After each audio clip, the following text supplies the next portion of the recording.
Hello बच्चों, नमस्कार। Good morning. कैसे हैं सभी लोग? बहुत अच्छे होंगे ऐसी उम्मीद करता हूं।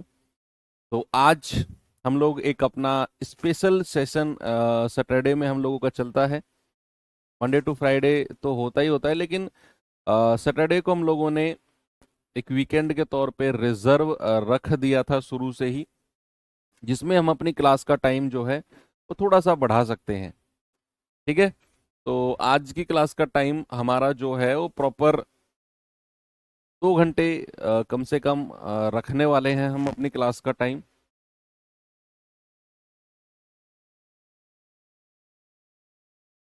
यस, गुड मॉर्निंग सभी को।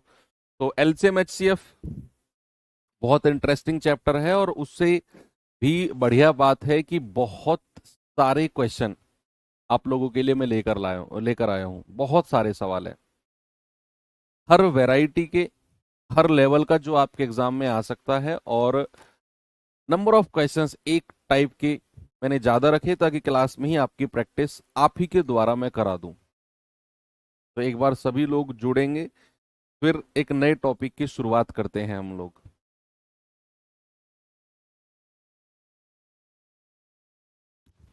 और जीरो से शुरू करूंगा मैं ये टॉपिक, और मुझे भरोसा है कि आपको ये 100% क्लियर हो जाएगा।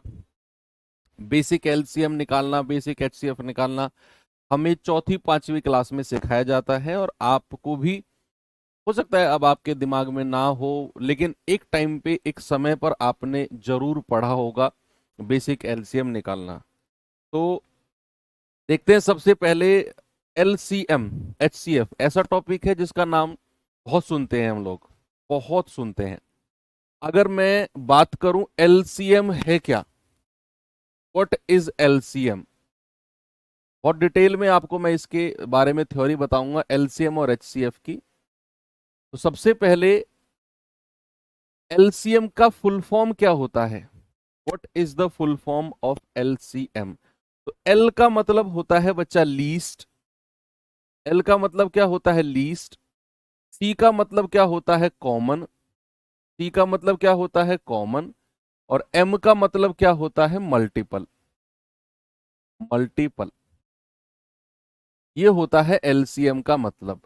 अगर मैं बात करूं बच्चे, लीस्ट का मतलब क्या है, what do you mean by least.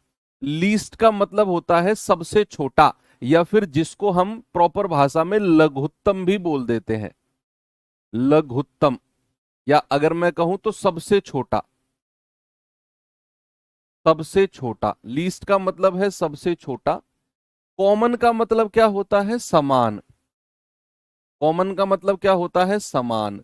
और मल्टीपल का मतलब क्या होता है, गुणज। क्या होता है बच्चा, गुणज। यानी कि सबसे छोटा होना चाहिए, समान होना चाहिए, और क्या होना चाहिए, गुणज होना चाहिए। अभी इसके बारे में पढ़ेंगे, अभी फिलहाल हमने फुल फॉर्म देखा है। ऐसे ही बच्चा अगर मैं एचसीएफ के बारे में आपसे बात करूं, तो एच का मतलब होता है हाईएस्ट। हाईएस्ट। सी का मतलब होता है कॉमन। और एफ का मतलब होता है फैक्टर। एफ का मतलब क्या होता है, फैक्टर। और हाईएस्ट का मतलब क्या है, जरा बताना मुझे। हाईएस्ट का मतलब, हाईएस्ट का मतलब होता है सबसे बड़ा। सबसे बड़ा। कॉमन का मतलब क्या होता है, समान। कॉमन का मतलब क्या होता है, समान। और फैक्टर का मतलब क्या होता है, गुणनखंड। गुणनखंड। ठीक है। तो भैया इसका मतलब है सबसे छोटा होना चाहिए, समान होना चाहिए, मल्टीपल होना चाहिए। सबसे बड़ा होना चाहिए, समान होना चाहिए, फैक्टर होना चाहिए। अब दो वर्ड हमारे पास ऐसे आ गए, दो वर्ड हमारे पास ऐसे आ गए कि जिनका मतलब थोड़ा सा हमारे लिए अजीब सा बन गया, कि सर एक यहां पर मल्टीपल है और एक यहां पर फैक्टर है। सर अगर हमें ये पता चल जाए कि मल्टीपल क्या होता है, मल्टीपल क्या होता है और फैक्टर क्या होता है, तो हम इनकी डेफिनेशन को दिमाग में सेट कर लेंगे। हम इनकी डेफिनेशन को दिमाग में सेट कर लेंगे, है ना, कि अगर मल्टीपल पता चल जाए तो एलसीएम की थ्योरी हमारे दिमाग में क्लियर हो जाएगी। और फैक्टर का मतलब पता चल जाए तो हमारे दिमाग में, क्योंकि ये दो वर्ड तो ऐसे हैं, सबसे बड़ा और समान, इनकी तो डेफिनेशन कुछ होती नहीं है भाई, सबसे छोटा और समान। बाकी इन दोनों के बारे में हम थोड़ा सा देखते हैं कि मल्टीपल क्या होता है और फैक्टर क्या होता है। बच्चे, मल्टीपल के बारे में जब भी आपसे बात की जाएगी तो मल्टीपल का मतलब होता है सपोज अगर मैंने आपसे पूछा जरा मुझे दो के मल्टीपल बताओ, मल्टीपल ऑफ टू, बताइए मुझे मल्टीपल ऑफ टू, तो आप कहेंगे सर दो के मल्टीपल यानी कि वो सभी संख्याएं जो दो के द्वारा विभाजित हो जाएं, वो सभी संख्याएं जो दो से कट जाएं, वो सभी संख्याएं जो दो से कट जाएं। तो भैया ऐसी कितनी संख्याएं हो सकती हैं? 2 4 6 8 10। आप मुझे बता सकते हैं क्या ऐसी कितनी संख्याएं हो सकती हैं जो दो के द्वारा कट जाएं? बताओ मुझे। आप कहेंगे सर ऐसी तो इनफोनाइट अनगिनत संख्याएं हो सकती हैं। भाई दुनिया का कोई भी नंबर जिसका अंतिम अंक दो से कट रहा होगा वो संख्या दो से कटेगी, तो दो से कटने वाली संख्या तो इनफोनाइट हो जाएंगी। तो भैया दो के मल्टीपल भी कितने होंगे? इनफाइनाइट होंगे। अगर ऐसे मैंने कहा जरा मुझे सात के मल्टीपल्स बताओ, आप कहेंगे सात एकम सात, सात दूनी 14, सात तिया 21, सात चौके 28, और ये कहानी ऐसे ही चलती रहेगी, इनफाइनाइट तक जाएगी। तो सात से कटने वाली संख्या इनफाइनाइट, अनगिनत। दुनिया का हर वो संख्या जो सात से कटेगा वो सात का मल्टीपल होगा। तो ऐसे तो हजारों लाखों करोड़ों संख्याएं होंगी जो सात का मल्टीपल होंगी। यस, ऐसे ही मैं किसी भी संख्या का मल्टीपल आपसे पूछूंगा तो किसी भी संख्या का multiple, multiple of any number, multiple of any number कितने होते हैं? अनगिनत, इनफाइनाइट होते हैं। कितने होते हैं बच्चा? मल्टीपल ऑफ एनी नंबर कितने होते हैं? इनफाइनाइट। आपसे कोई भी पूछे कि किसी भी एक पर्टिकुलर नंबर के कितने मल्टीपल हो सकते हैं, आप कहोगे इनफाइनाइट, अनंत हो सकते हैं। बात अगर हम करें फैक्टर की, और मल्टीपल की डेफिनेशन आप समझ गए, वो सभी संख्याएं जो किसी पर्टिकुलर नंबर से डिवाइड हो जाए, कट जाए, विभाजित हो जाए, वो उसका मल्टीपल होगी, वो उसका गुणज होगी। ऐसी अगर मैं आपसे बात करूं फैक्टर, फैक्टर का मतलब क्या होता है? फैक्टर का मतलब है जैसे सपोज दैट मैंने आपसे कहा जरा मुझे बताओ भैया फैक्टर ऑफ 6, आप जरा मुझे बताओ फैक्टर ऑफ 6। तो फैक्टर ऑफ 6 का मतलब है वो सभी संख्याएं जिनके पहाड़े में, जिनके टेबल में 6 आता हो, या फिर अगर मैं प्रॉपर लैंग्वेज में बताऊं तो वो सभी संख्याएं जो इस 6 को विभाजित कर दे, 6 को डिवाइड कर रही हैं। ये मल्टीपल्स तो 2 से विभाजित होते हैं, 7 से विभाजित होते हैं। ये मैं फैक्टर की बात करूंगा तो वो सभी संख्याएं जो 6 को विभाजित कर दें, तो मतलब के वो सभी नंबर्स जिनके टेबल में, जिनके टेबल में 6 आता हो। एक बच्चा कह रहा है सर इतने बेसिक से नहीं पढ़ाइए, इससे अच्छा है डीप में पढ़ाइए। बेसिक और डीप में क्या फर्क होता है थोड़ा मुझे बता दो भाई, ये मेरे लिए नया कॉन्सेप्ट है। मैं दरअसल एक अच्छा लर्नर भी हूं, ये डिफरेंस मुझे नहीं पता कि बेसिक और डीप में क्या डिफरेंस होता है। बताओ मुझे, डीप का क्या मतलब है? बेसमेंट में जाके पढ़ाऊं तो मैं मतलब मैं सच में मजाक नहीं कर रहा, सच में 3rd फ्लोर पे ये लगा हुआ है स्टूडियो, तो मतलब बेसमेंट वगैरह में स्टूडियो लगवाऊं कैसे? या जो बेड रखा हुआ है बेड के नीचे घुस के पढ़ाऊं डीप में? बताओ कैसे पढ़ाना है डीप में तुम्हें? ये डीप ही तो है। तो वो सभी संख्याएं जिनके पहाड़े, जिनके टेबल में 6 आता हो, तो हमेशा याद रखना 1 एक यूनिवर्सल फैक्टर है। हर संख्या का फैक्टर 1 जरूर होता है। और उसके बाद 2 के पहाड़े में 6 आता है, हाँ जी सर। 3 के पहाड़े में आता है, हाँ जी सर। 4 के में नहीं आता, 5 के में नहीं आता, खुद 6 के पहाड़े में आता है। खुद 6 के पहाड़े में भी आपका 6 आता है। ऐसे अगर मैं आपसे पूछूं जरा मुझे बताना, फैक्टर ऑफ 9, 9 के गुणनखंड कितने होंगे? फैक्टर ऑफ 9 कितने होंगे? आप कहेंगे सर 1 से स्टार्ट करो, 1 तो सभी का फैक्टर होता है, ये तो हमने पढ़ा भी है। उसके बाद में 2 के में नहीं आता, 3 के में आता है, 4 5 6 7 8 9, फिर 9 के में आता है। फैक्टर ऑफ 9 ही हो गए। जरा मुझे बताना फैक्टर ऑफ 10। तो आप कहेंगे सर 1 2 5 और खुद 10, खुद 10। अब यहां से आप एक बात सीखे, या एक बात आपको समझ में आई कि भाई अगर मैं किसी भी पर्टिकुलर नंबर के फैक्टर्स, गुणनखंड की बात कर रहा हूं, तो वो गुणनखंड लिमिटेड है। वो गुणनखंड क्या है? वो गुणनखंड लिमिटेड है, फिक्स है। जब भी मैं मल्टीपल्स की बात कर रहा था वो थे अनंत, इनफाइनाइट। लेकिन अगर मैं गुणनखंड की बात करूंगा बच्चा, वो है आपके लिमिटेड। तो ये दोनों के बीच में डिफरेंस हो गया। गुणनखंड फैक्टर्स होते हैं लिमिटेड और मल्टीपल्स होते हैं आपके इनफाइनाइट। तो ये तो हो गई इन दोनों की डेफिनेशन।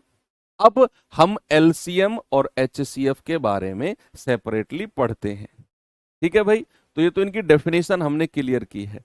अब इनके बारे बच्चा मैं जितना जा रहा हूं ना ये बेसिक से, ये आपके बड़े बड़े क्वेश्चंस में आपको बिना रटे सवाल को करने में मदद करेगा, देखना आप।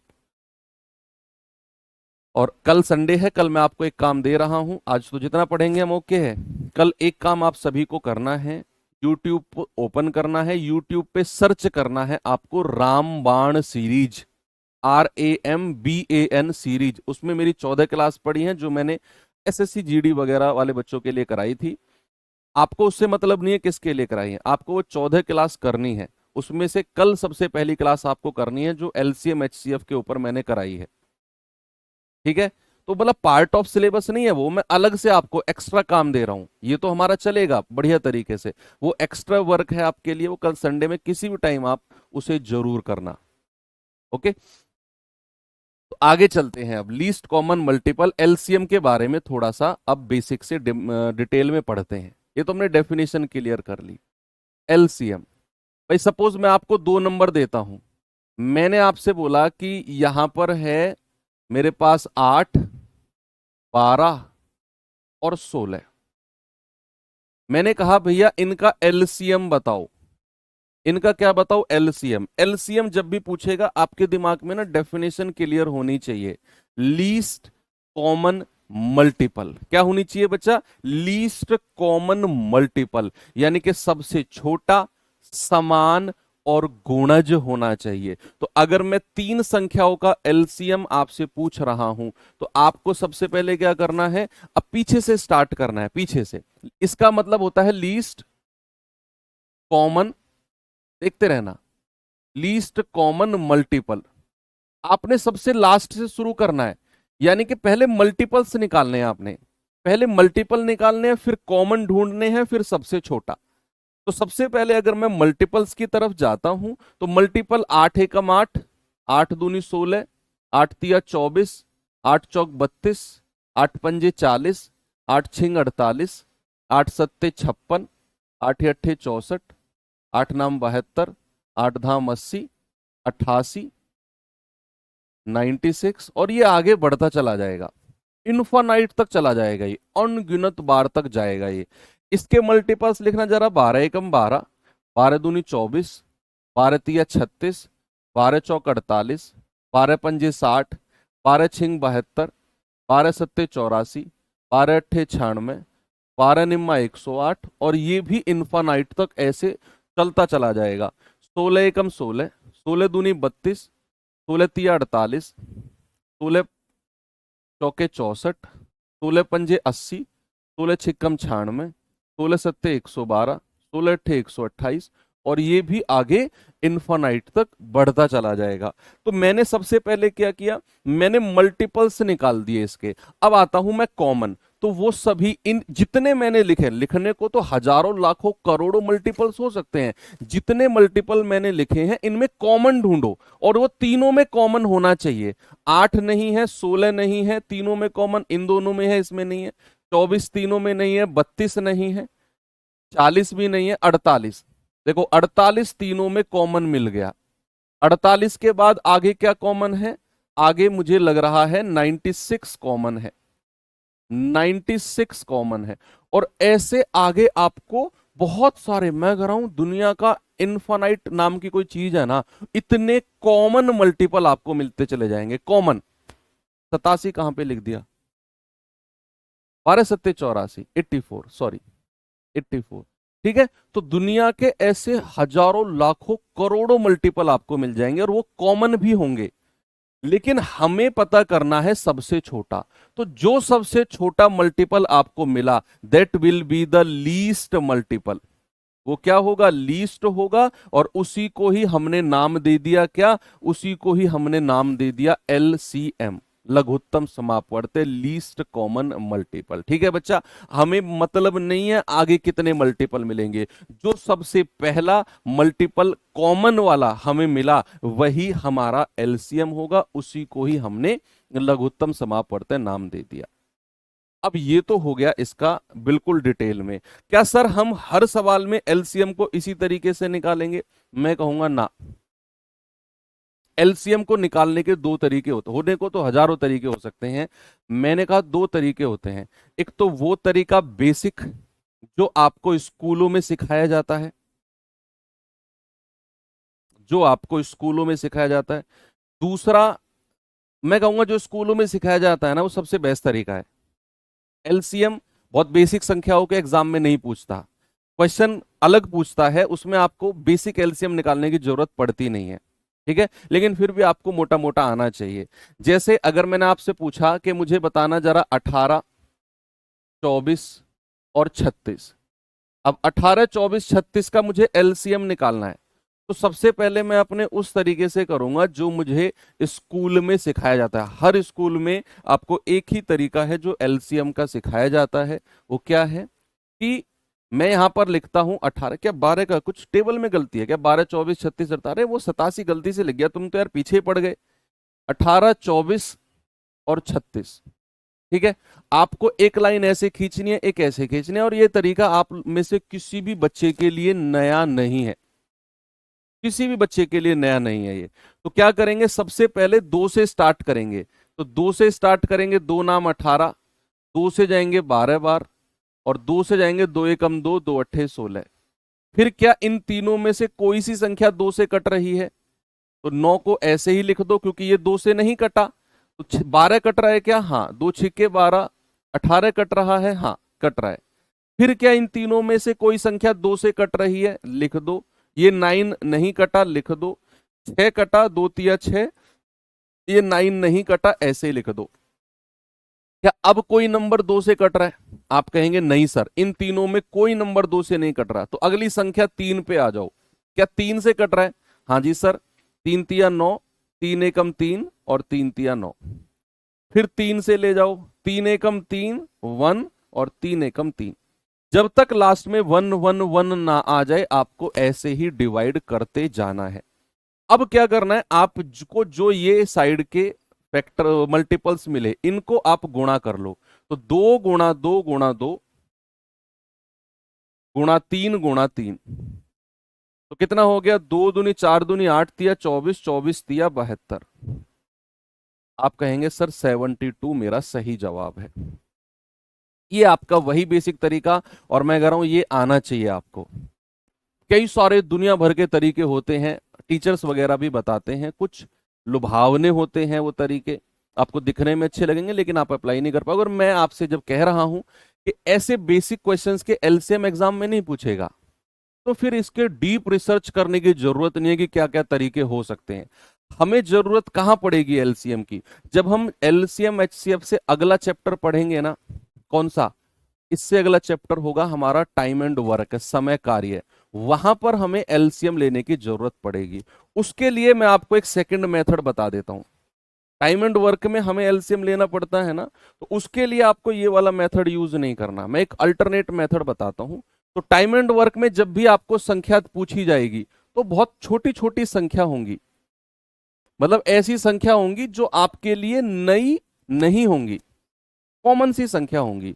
तो क्या करना है आपने, इन तीनों में सबसे हमेशा याद रखना, जब भी आप किन्हीं संख्याओं के एलसीएम निकाल रहे हो, जब भी आप किन्हीं नंबर्स के एलसीएम की बात कर रहे हो, बच्चे ऑलवेज रिमेंबर, उन संख्याओं में जो सबसे बड़ी संख्या होगी, एलसीएम हमेशा उसी का ही कोई मल्टीपल होगा। भाई आपको ये तो पता है कि एलसीएम का मतलब है आप 18 से कटने वाली संख्या लिख दो, 24 से कटने वाली, 36 से कटने वाली। थोड़ा जल्दी सर, थोड़ा फास्ट सर, बच्चा हाथ जुड़वा लो, जैसे मेरी स्पीड है मैं उसी स्पीड से चल सकता हूं। आप प्लीज, अगर आपको ऐसा लगता है कि मैं थोड़ा फास्ट चलूं, थोड़ा जल्दी चलूं, आप स्किप कर दो वीडियो। जब वीडियो खत्म हो जाए आप इसको 2x की स्पीड पे देख लेना और उसे जल्दी खत्म कर लेना। ऐसे लाइव क्लास में मैं इससे ज्यादा स्पीड नहीं जा सकता हूं। आप ऐसे बोलोगे क्लास डिस्टर्ब होगी और उसमें आपका ही टाइम वेस्ट है। ठीक है, मैं बिल्कुल हाथ जोड़ के आपसे रिक्वेस्ट करता हूं, बाकी लोगों को भी डिस्टर्ब मत करो, खुद भी डिस्टर्ब मत हो। आप 2x पे देख लेना, खूब नचाना मुझे वीडियो में, आधे घंटे में खत्म कर देना तुम। ओके, अभी लाइव क्लास में डिस्टर्ब मत करो ऐसा बोल के। मैंने कहा जो सबसे बड़ी संख्या होगी ना, एलसीएम उसी का ही मल्टीपल होगा, उसी का ही कोई गुणज होगा। क्योंकि भैया 18 के दुनिया भर के मल्टीपल, 24 के लिखो, 36 के लिखो, हमें चाहिए होगा कॉमन। तो जो तीनों में कॉमन होगा that will be the LCM, और सबसे बड़ी संख्या का ही मल्टीपल हमारा एलसीएम होगा। तो आपने क्या करना है, सबसे बड़ी संख्या का पहाड़ा पढ़ते चलो। 36 से कम 36, भाई ये 24 से भी नहीं कटा, 18 से भी नहीं कटा, एलसीएम नहीं होगा। 36 दूनी 72, सबसे बड़ी वाली का पहाड़ा पढ़ते जा रहे हो। तो 36 दूनी 72, 24 से भी कट गया, 24 तिया 72, 18 से भी कट गया। तो जब भी आपका सबसे बड़ी संख्या का कोई मल्टीपल, जब भी आपका सबसे बड़ी संख्या का कोई मल्टीपल तीनों संख्या से कट जाए, वही आपका एलसीएम होगा। ये आपको यूज करना है मेथड कहां, जब आप अगला टाइम एंड वर्क पढ़ रहे होंगे तो। ओके, तो यहां भी आप यूज कर सकते हो। ओके, जैसे सपोज अगर मैंने आपसे पूछा जरा मुझे बताना 16, 24 और 32, मुझे इनका एलसीएम बताना जरा। आप ये वाला मेथड भी यूज कर सकते हो, ये वाला भी कर सकते हो, कोई सा भी मेथड। बताइए जल्दी से इसका जवाब क्या होगा।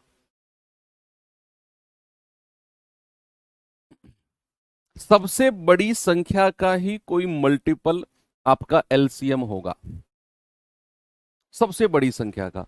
तो आप कहेंगे ये जो अपने आप को धुरंधर समझ रहे हैं ना, हमने तो सब पढ़ रखा है, जल्दी जल्दी करो।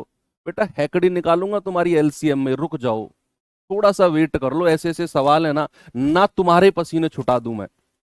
और वो आउट ऑफ सिलेबस नहीं है, इन सिलेबस ही है, आपसे भी हल्के एग्जाम में आए हुए सवाल हैं वो। आप जिस एग्जाम की तैयारी कर रहे हो उससे भी हल्के एग्जाम में आए हुए हैं, और वो आपके पसीने छुटा देंगे 100%। क्योंकि मैं एक ऐसा मास्टर जो थ्योरी पे ज्यादा विश्वास रखता हूँ, थ्योरेटिकल क्वेश्चन भी है मेरे पास, थोड़ा सब्र करो। तो सबसे बड़ी संख्या क्या है, 32। 32 का ही कोई मल्टीपल, 32 से कम 32, 24 से तो ने कटा ही नहीं है। 32 दूनी 64, 24 से तो 64 कटा ही नहीं है। 32 तिया 96, भैया 24 चौके 96 होता है, 16 छिकम 96 होता है, यही मेरा एलसीएम हो जाएगा। क्या हो जाएगा, यही मेरा एलसीएम हो जाएगा, बिल्कुल सही है। ठीक है, तो ये दोनों तरीके आपको समझ में आ गए बच्चे, किसी को कोई समस्या नहीं है, कोई प्रॉब्लम नहीं है। ठीक है, चलिए अब मैं आपको थोड़ा सा और आगे लेकर चलता हूं, और थोड़ा सा बात करते हैं को प्राइम के बारे में, सह अभाज्य के बारे में बात करते हैं। को प्राइम क्या होती है, प्राइम के बारे में तो हमने सीख लिया था। को प्राइम, या जिसको मैं बात करता हूं सह अभाज्य, इसका मतलब क्या होता है, सह अभाज्य। बच्चे को प्राइम या को प्राइम से पहले ना HCF पढ़ लेते हैं। को प्राइम से पहले LCM तो हमने बेसिक देख लिया, बेसिक HCF और देख लेते हैं, क्योंकि को प्राइम का मतलब वहीं से है। तो HCF और देख लो, बेसिक संख्याओं का निकलने वाला highest common factor, highest common factor, highest common factor, highest common factor. अगर मैंने आपको कुछ नंबर्स दिए, मैंने कहा 16, 24 और 32, इनका आपने क्या करना है, इनका आपने HCF निकालना है, हाईएस्ट कॉमन फैक्टर निकालना है। तो सबसे पहले आप वो फैक्टर्स लिखो जो 16 के हैं, यानी कि वो नंबर्स बच्चा जिनके पहाड़े में 16 आता हो। तो आप कहेंगे सर 1, 2 के पहाड़े में भी 16 आता है, 3 के में नहीं आता, 4 के में आता है, 8 के में आता है और खुद 16 के में आता है। जरा 24 के बताना मुझे। 1, 2, 3, 4, 6, 8, 12 और 24, ये वो संख्या है जिनके पहाड़े में 24 आता है। अगर मैं 32 के बारे में बात करूं तो 1, 2, 4, 8, 16 और खुद 32, ये संख्या आपने लिखी। ये सारे फैक्टर्स हैं, इसके गुणनखंड है। आपको क्या चाहिए, आपने फैक्टर्स लिख दिए सबके, अब कॉमन ढूंढो। कॉमन कौन कौन से फैक्टर हैं भाई? एक तो कॉमन ये रहा, एक कॉमन ये रहा, 2 भी कॉमन है क्या? 4 कॉमन है? हाँ जी सर। 4 भी कॉमन है क्या? 8 कॉमन है? हाँ जी सर। 8 भी कॉमन है? 8 भी कॉमन है क्या? 16 कॉमन है? नहीं सर, 16 कॉमन नहीं है। 16 कॉमन नहीं है, बाकी फैक्टर्स खत्म हो गए। तो हमारे पास 4 फैक्टर कॉमन आ गए, 1, 2, 4 और 8। हमें क्या चाहिए? हमें चाहिए ग्रेटेस्ट यानी कि हाईएस्ट। तो आपका जवाब क्या हो जाएगा? सबसे बड़ा। जो भी 4 फैक्टर आपको कॉमन मिले, इन चारों में सबसे बड़ा जो होगा वही आपका HCF होगा, सबसे बड़ा जो होगा। ये तो हो गया इसका बेसिक मतलब। अगर मैं इसका तरीका आपको बताऊं तो 16 जो आपने स्कूलों में पढ़ा है, तो 16, 24 और 32 स्कूलों वाला तरीका देखिए जरा। HCF निकालने का तो मैं एक और अल्टरनेट मेथड आपको बताऊंगा, और वो 100% बहुत आसान होगा। LCM का तो वो बेसिक तरीका आपको आना चाहिए जो आपने स्कूल्स वगैरह में पढ़ा है, और जो दूसरा मैंने बताया HCF का ये तरीका आपको आना चाहिए। और एक तरीका मैं ऐसा बताऊंगा, मजा आ जाएगा देखना। पहले आप इसे देखो। आपको क्या करना है, सबसे पहले देखो स्कूल वाला तरीका मैं आपको रिकॉल कराता हूं, मैं थोड़ा सा याद कराता हूं आपको, दोबारा से रिवाइज कराता हूं जो आपने स्कूल में पढ़ा और आप भूल गए हैं उसे। आपने यहां पर समझो, आपने यहां पर ऐसी संख्या लिखनी है जो 16 को भी डिवाइड कर दे, 24 को भी कर दे और 32 को भी कर दे। इन तीनों को डिवाइड करने वाली संख्या को यहां पर लिखना है। आप ऐसा नहीं कर सकते केवल 16 और 24 से कटने वाली लिख दो और वो संख्या 32 को ना काट रही हो। ऐसा LCM के केस में करते हैं, HCF के में नहीं। HCF के केस में बच्चा आपको यहां पर वही नंबर लिखना है जो इन तीनों को काटे। तो 2 लिख सकता हूं क्या मैं? तो 2 अट्ठे 16, 2 से जाएगा 12 बार और 2 से जाएगा 16 बार। क्या फिर से मैं 2 लिख सकता हूं क्या? तो 2 चौको 8, 2 छिक्के 12, 2 अट्ठे 16। क्या फिर से 2 तीनों से बाहर आ सकता है क्या? 2 दूनी 4, 2 तिया 6, 2 चौको 8। क्या अब कोई ऐसा नंबर है जो तीनों को डिवाइड कर दे? बताओ आप मुझे। क्या अब कोई ऐसा नंबर है बच्चा जो तीनों को डिवाइड कर दे? आप कहेंगे ना सर, 2 इन दोनों से कटेगा, इससे नहीं कटेगा। अब कोई नंबर ही नहीं है जो तीनों को डिवाइड कर दे। तो जहां भी ऐसी कंडीशन आ जाए वहीं पर रुक जाओ और जो आपको मिला उनको मल्टीप्लाई कर दो। तो आपका जवाब आएगा 2 दूनी 4 दूनी 8। यही मेरा HCF है। यही क्या है? यही मेरा HCF है, हाईएस्ट कॉमन फैक्टर है। ठीक है भाई। बात समझ में आ गई आपको? हाँ। अब इसका मैं आपको एक सेकंड मेथड बताता हूं इसी क्वेश्चन में। तो 16, 24 और 32, मैं ये नंबर लिख रहा हूं। अब तीन नंबर है मेरे पास और इन तीनों का मुझे HCF बताना है, हाईएस्ट कॉमन फैक्टर बताना है। तो बच्चे क्या करो, आप सबसे नजदीक जो दो संख्या है, इन तीनों में जो दो संख्या सबसे नजदीक है, इन तीनों में जो सबसे नजदीक दो संख्या है उनका डिफरेंस ले लो, अंतर। तो आप कहेंगे सर ये तीनों का डिफरेंस 8-8 बन रहा है, आप किन्हीं दो का डिफरेंस ले लो। तो इन दो का डिफरेंस आपने ले लिया 8, जो दो सबसे नजदीक संख्याओं का डिफरेंस होगा ना, वही आपका HCF होगा।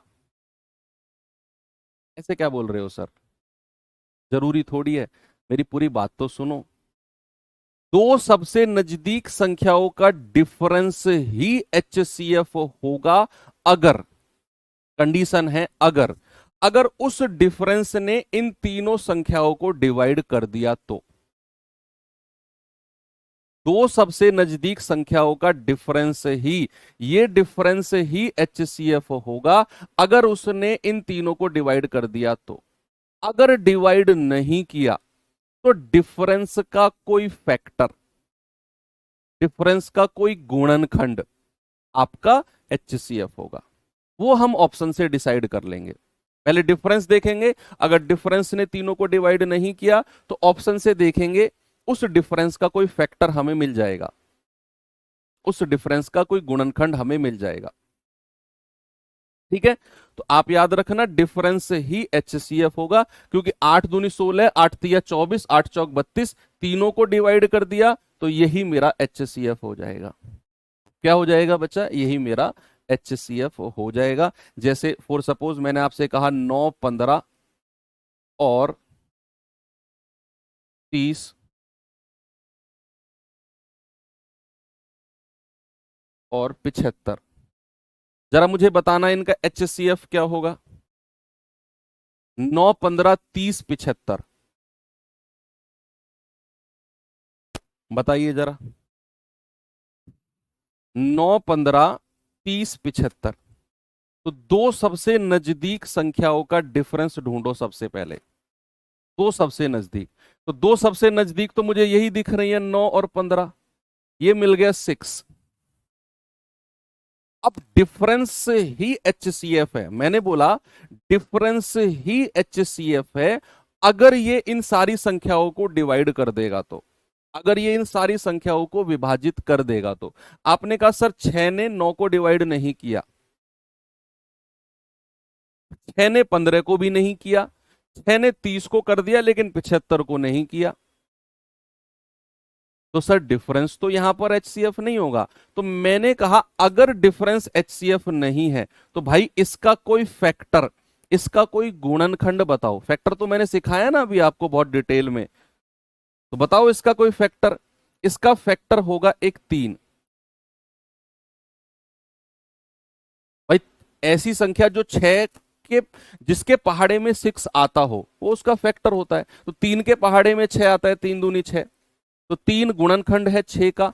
तो क्या अब चेक करो, क्या 3 आपको इन सारी संख्याओं को डिवाइड कर रहा है क्या? हाँ सर डिवाइड कर रहा है, 9 को भी कर रहा है, 15 को भी कर रहा है, 30 को भी कर रहा है, 75 को भी कर रहा है, तो यही मेरा HCF हो जाएगा।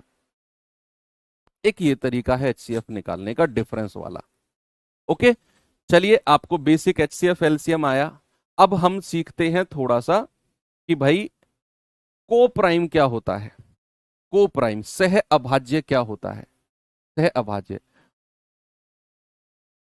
को प्राइम। बस ये लास्ट कॉन्सेप्ट है, फिर हम सवालों पे चल रहे हैं।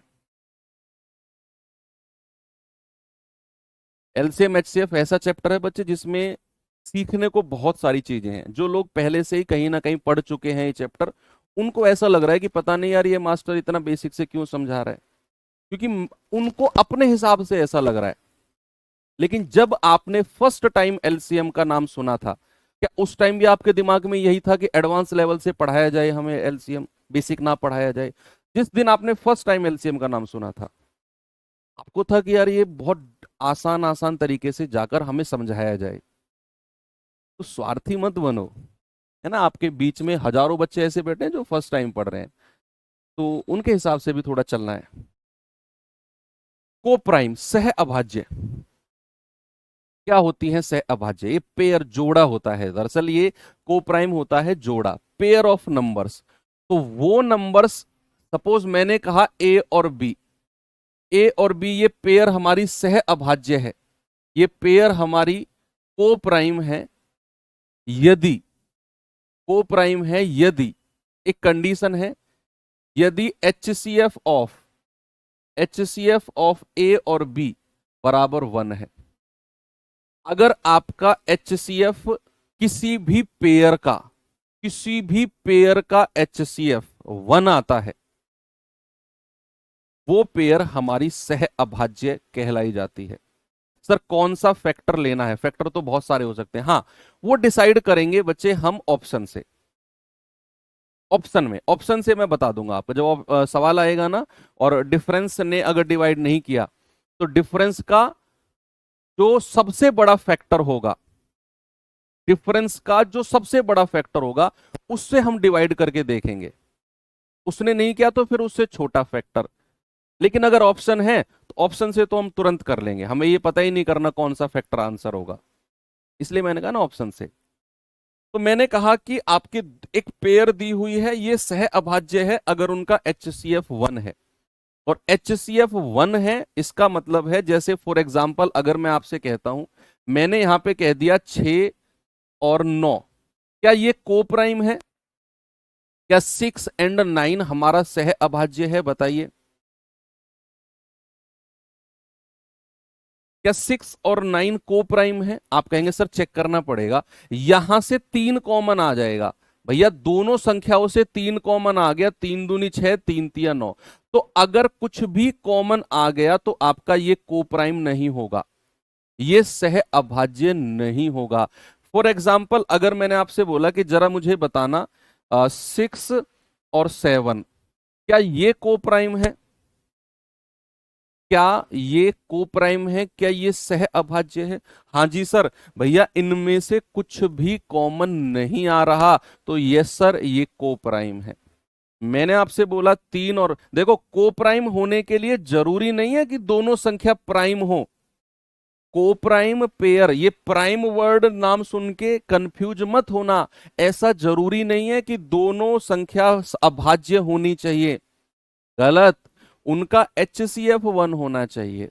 अब जैसे 6 तो अभाज्य नहीं है, 6 तो प्राइम नहीं है, लेकिन 6 और 7 का एच सी एफ 1 है, कुछ भी कॉमन नहीं आ रहा, तो ये को प्राइम हो जाएगी। ऐसे ही 3 और 5 को प्राइम है, कुछ भी कॉमन नहीं आ रहा। ऐसे ही अगर मैं आपसे कहूं जरा मुझे बताना 8 और 15, देखो 8 और 15 में ना तो 8 हमारा अभाज्य ना हमारा 15 अभाज्य, लेकिन इसमें से कुछ भी कॉमन नहीं आ रहा, तो आप कहेंगे यस सर ये भी को प्राइम है, ये भी सह अभाज्य है, क्योंकि इनका एच सी एफ 1 है, कुछ भी कॉमन नहीं आ रहा। अगर मैं आपसे कहूं 7 और 19 को प्राइम है, हाँ जी सर को प्राइम है, क्योंकि यहां भी एच सी एफ 1 है, कुछ कॉमन नहीं मिल रहा हमें। तो वो सभी संख्याएं जिनमें से कुछ भी कॉमन नहीं आएगा या फिर जिनका एच सी एफ 1 होगा विल बी द को प्राइम। बात क्लियर है? को प्राइम समझ में आ गया, अब सह अभाज्य समझ में आ गया। चलो अब मैं आपको लेकर चलता हूं थोड़ा सा सवालों की तरफ। टाइप 1, और टाइप 1 में हम चलते हैं बच्चे क्वेश्चन नंबर 1। प्रॉपर अब 1.25 घंटे हमारा जो है क्वेश्चन सेशन ही चलेगा।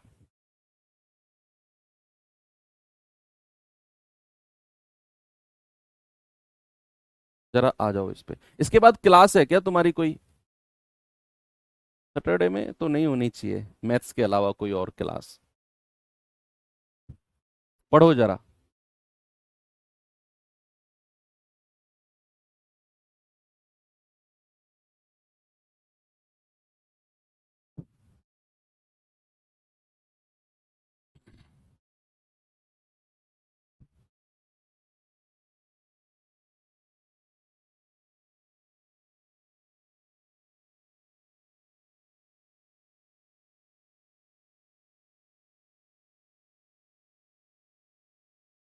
ये सारी क्लास है आज, ठीक है। सवाल कह रहा है which of the following statement is correct, कौन सा कथन सही है।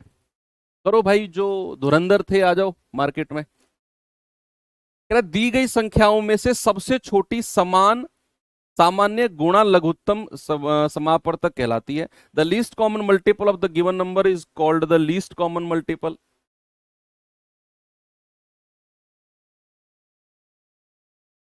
सेकंड ऑप्शन है अभाज्य संख्याओं का लघुत्तम समापवर्तक उनका योग होता है क्या?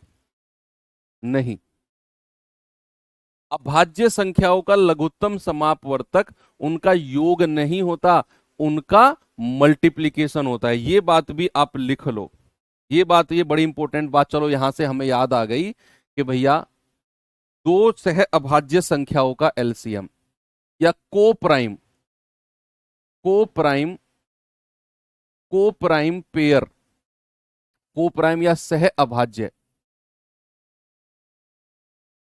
अभाज्य का एलसीएम और एचसीएफ। एचसीएफ तो आपको समझ में आ गया कि एचसीएफ क्या होता है, एचसीएफ तो 1 होता है, सह अभाज्य का एचसीएफ तो 1 होता है। लेकिन जब मैं एलसीएम की बात करूंगा तो एलसीएम होता है उनका गुणनफल। क्या होता है बच्चा? उनका गुणनफल, यानी कि मल्टीप्लीकेशन। किसी भी दो सह अभाज्य संख्याओं का पेयर अगर आपके सामने है और उसका एचसीएफ पूछेगा, आप कहेंगे 1 और एलसीएम कहेगा, आप कहेंगे मल्टीप्लीकेशन। सपोज अगर मैंने आपसे कहा 9 और 13, 9 और 13, तो आपसे अगर मैं कहूंगा इसका एचसीएफ बताना, आप कह देंगे सर 1, क्योंकि को प्राइम है, सह अभाज्य है। और लेकिन अगर मैं आपसे एलसीएम कहूंगा तो जैसे ही आपको पता चला कि ये सह अभाज्य है तो इनका मल्टीप्लीकेशन ही क्या हो जाएगा, आपका जवाब हो जाएगा 117, इनका एलसीएम हो जाएगा, इनका मल्टीप्लीकेशन ही। तो आइए जरा सवाल पे कि अभाज्य संख्याओं का एलसीएम उनका योग होता है ना सर, उनका मल्टीप्लीकेशन होता है। दी गई संख्याओं का लघुत्तम समापवर्तक दी गई संख्याओं से बड़ा नहीं हो सकता। एलसीएम क्या बड़ा नहीं हो सकता उनसे? क्यों नहीं हो सकता भैया? बड़ा हो सकता है। मैंने कहा सबसे बड़ी संख्या का ही कोई मल्टीपल एलसीएम होगा। अगर मेरे पास कोई 2 नंबर या 3 नंबर दिए हुए हैं तो उनमें जो सबसे बड़ी संख्या है उसका मल्टीपल करते चले जाओ, तो बड़ा तो हो सकता है भाई। ये संख्या, थोड़ा सा स्पेलिंग मिस्टेक है, संख्याओं होगा, ठीक है। आगे बढ़ो, कह रहा लघुत्तम समापवर्तक का अर्थ सबसे बड़ा सामान्य गुणक होता है। The least common multiple means the greatest common multiple. बताइए क्या ऑप्शन डी सही है या ऑप्शन ए सही है?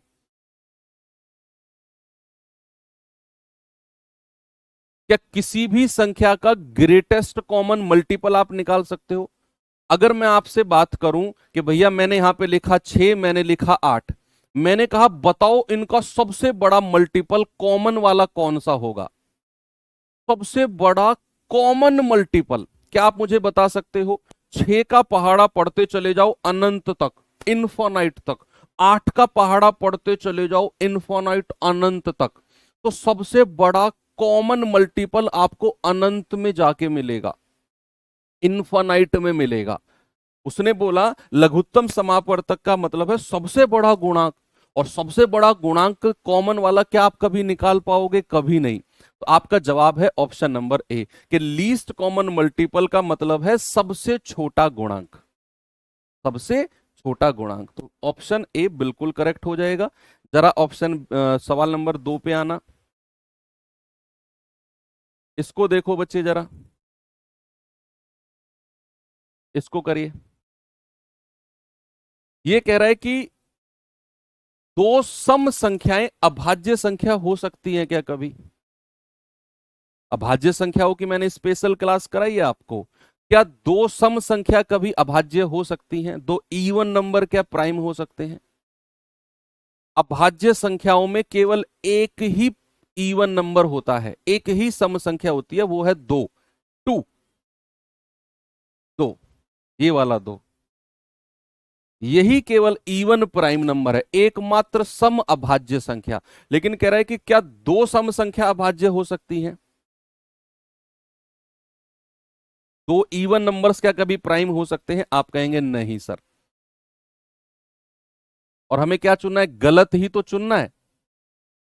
यही आपका सही जवाब हो जाएगा, यही स्टेटमेंट हमारा गलत है। पहला ही स्टेटमेंट गलत मिल गया हमें, तो बाकी को शायद चेक भी मत करो आप, मत चेक करो आप। दूसरा क्या कह रहा है? दो सह अभाज्य संख्याओं का एचसीएफ हमेशा वन होता है, को प्राइम का एचसीएफ ऑलवेज वन होता है। हाँ जी सर, बिल्कुल होता है। दो सह अभाज्य संख्याओं का, दो सह दो सह अभाज्य संख्याओं का एलसीएम हमेशा उनका गुणनफल होता है। अभी तो बताया मैंने, बिल्कुल सही है। क्या कह रहा है? एक प्रत्येक अभाज्य संख्या के साथ सह अभाज्य युग्म बनाता है। प्रत्येक अभाज्य संख्या का अगर मैं आपको फैक्टर पूछने लगूं, ये सवाल जो चौथा ऑप्शन है ये कहना चाह रहा है कोई भी प्राइम नंबर आप ले लो, उसका फैक्टर वन जरूर होगा, उसका गुणनखंड एक जरूर होगा। और ये तो हमने पढ़ा कि किसी भी प्राइम नंबर का वन फैक्टर जरूर होता है। तो ये वही कह रहा है कि एक जो है प्रत्येक अभाज्य संख्या के साथ सह अभाज्य युग्म बनाता है, बिल्कुल बनाता है। आपका चौथा ऑप्शन भी सही है, केवल और केवल एक पहला ही ऑप्शन आपका क्या है? गलत है। ठीक है भाई, आगे बढ़ूं, अगले सवाल पे आ जाओ जरा, इसको देखो, इसका जवाब बताओ मुझे क्या होगा।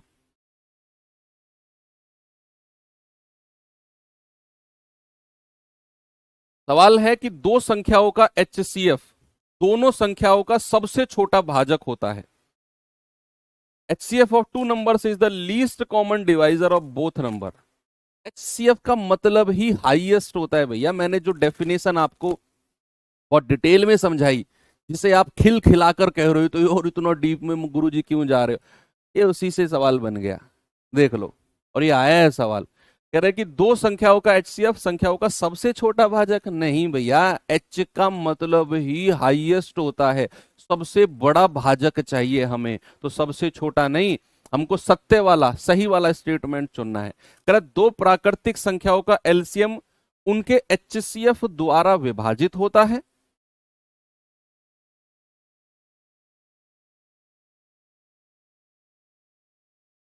बताओ।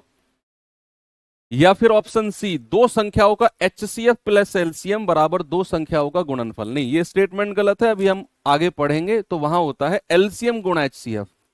ये प्लस वाला नहीं है, मल्टीप्लीकेशन होता है फॉर्मूले के अकॉर्डिंग। एलसीएम गुणा एचसीएफ बराबर गुणनफल, तो ये स्टेटमेंट गलत है। दो अभाज्य संख्याएं हैं, सह अभाज्य संख्याएं हैं वो, उनका एलसीएम क्या वन होगा? क्या दो को प्राइम नंबर्स का एलसीएम वन होता है? नहीं सर, एलसीएम वन नहीं होता, एचसीएफ वन होता है। एलसीएम क्या होता है? उनका गुणनफल होता है। एलसीएम क्या होता है? गुणनफल होता है। तो ये वाला स्टेटमेंट भी गलत। अगर आप तीन स्टेटमेंट गलत कर गए तो भैया चौथा तो अपने आप सही हो जाएगा। यहां प्लस का नहीं, या मल्टीप्लाई का साइन होना चाहिए, इसीलिए ये वाला स्टेटमेंट गलत है। पहले वाला स्टेटमेंट क्यों गलत है? क्योंकि वो सबसे छोटा कह रहा है, सबसे छोटा नहीं, सबसे बड़ा, सबसे बड़ा, ये यहां पर करेक्शन है। तो तीनों ऑप्शन क्यों गलत है मैंने बता दिया, चौथा अपने आप सही हो गया कि दो प्राकृतिक संख्याओं का एलसीएम एचसीएफ के द्वारा ही विभाजित होता है।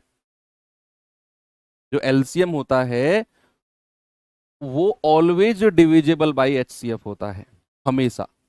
ये आगे चल के अगले टाइप में मैं आपको एक्सप्लेन भी करूंगा ये वाला स्टेटमेंट। आगे बढ़ते हैं, ये बताइए जरा,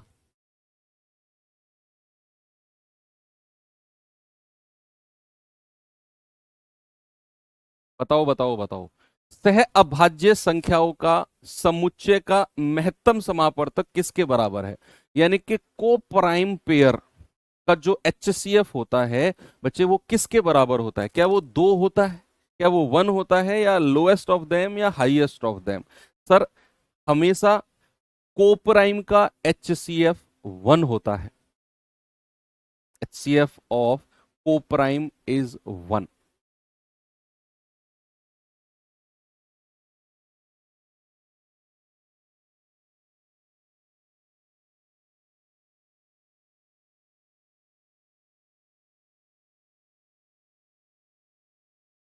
HCF ऑफ को प्राइम इज 1। ठीक है भाई, आगे बढ़ूं? चलो अब टाइप चेंज करते हैं और टाइप चेंज करके आ जाते हैं इस पे। अब जब भी ये बेसिक संख्याओं का एलसीएम पूछेगा तो आपको मैं ट्रिक बताता हूं। ये ट्रिक के लिए ही मैंने आपसे बोला कि आप रामबाण सीरीज की वो एलसीएम एचसीएफ 14 क्लास में से एक लिखी है, उसे जरूर देखना। वहां मैंने एलसीएम एचसीएफ की ट्रिक्स बताई हैं सारी, इसमें भी बताता हुआ चलूंगा, लेकिन उसे आप एडिशनल रूप से देखना।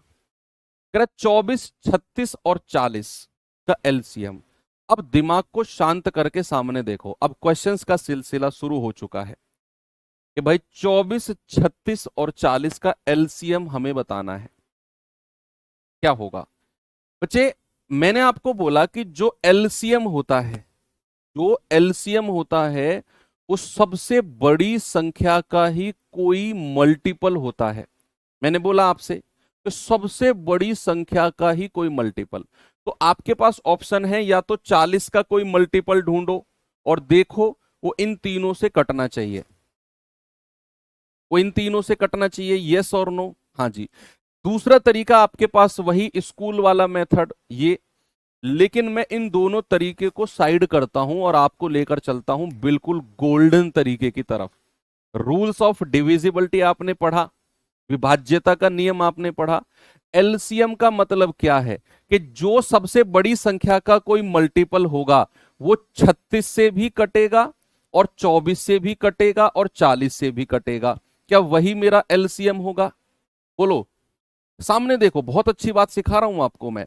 क्या जो मेरा एलसीएम होगा वो 40 से भी कटेगा, वो 36 से भी कटेगा और वो 24 से भी कटेगा? तीनों से कटने वाली संख्या होनी चाहिए मेरे पास, वो नंबर जो तीनों से कटना चाहिए और छोटा होना चाहिए, लीस्ट होना चाहिए। तो मैं यहां पर यूज करूंगा बच्चा डिविजिबिलिटी रूल। बेसिकली मुझे वो नंबर चाहिए जो 24 से भी कटे, 36 से भी कटे और 40 से भी कटे। अब मैं चलूंगा अपने डिविजिबिलिटी रूल की तरफ। डिविजिबिलिटी रूल में सबसे आसान डिविजिबिलिटी आपको किसकी लगी? आप कहेंगे सर हमें 9 की डिविजिबिलिटी सबसे आसान लगी। अब ये मत कहना सर 2 की सबसे आसान थी, वो तो बहुत बेसिक है। 9 की डिविजिबिलिटी सबसे इंटरेस्टिंग और सबसे आसान थी। तो कभी भी आपको किसी संख्याओं का एलसीएम पूछे, आप ढूंढो क्या उन संख्याओं में कोई एक नंबर 9 से कटने वाला है क्या? कोई भी एक नंबर क्या 9 से कटने वाला है क्या? आपने कहा हां सर है, ये रहा 36। 9 चौके 36। यानी कि अगर मेरा एलसीएम इन तीनों संख्याओं से कटेगा तो वो 36 से भी कटेगा, और अगर वो 36 से कटेगा तो भाई साहब वो 9 से भी कटेगा, क्योंकि 9 चौके 36 होता है। मेरी बात समझे कि जो मेरा एलसीएम होगा वो तीनों नंबर से कटेगा, और अगर तीनों से कटेगा तो 36 से भी कटेगा, और अगर 36 से कटेगा तो भाई वो 9 से भी कटना चाहिए। तो 36 का एक गुणनखंड 9 होता है, फैक्टर 9 होता है। और 9 को ही क्यों ढूंढा सर आपने? क्योंकि इसकी डिविजिबिलिटी चेक करनी बड़ा आसान होती है, अंकों का योग, सम ऑफ डिजिट। तो जिस ऑप्शन का सम ऑफ डिजिट 9 से नहीं कट रहा होगा वो मेरा उत्तर नहीं हो सकता, वो मेरा जवाब नहीं हो सकता। तो जरा अंकों का योग करना। 2 और 1 3, क्या 9 से कटता है? ना। 4 और 2 6, क्या 9 से कटता है? बिल्कुल ना। 8 और 4 12, क्या 9 से कटता है? बिल्कुल ना। ऑप्शन नंबर सी 6 और 3 9, यही मेरा जवाब हो जाएगा। यही एक ऐसी संख्या है जो 9 से कटती है। अब आप कहेंगे सर अगर हमें 9 से कटने वाली कोई संख्या ना मिली तो भैया फिर कुछ और जुगाड़ ढूंढेंगे। डिविजिबिलिटी तो बहुत सारे नंबर्स की हमने पढ़ी है। फिर 3 को ढूंढेंगे, 3 भी ना मिला तो सर 4 को ढूंढेंगे। ऑप्शन तो एलिमिनेट हो जाएंगे डिविजिबिलिटी से ही, देखना तुम, बहुत मजा आपको आने वाला है। मैं डिविजिबिलिटी रूल का पूरा पूरा प्रयोग इस चैप्टर में करने वाला हूं, पूरा पूरा यूज हम करने वाले हैं। ठीक है, तो चलिए बेसिक तरीके से आप खुद कर लेना, 24, 36 और 40 जो मैंने आपको बताया था, ठीक है, उस तरीके से आप खुद कर लेना। आगे बढ़ते हैं, मैं अगला क्वेश्चन आपको देता हूं, जरा इस सवाल पे आ जाओ।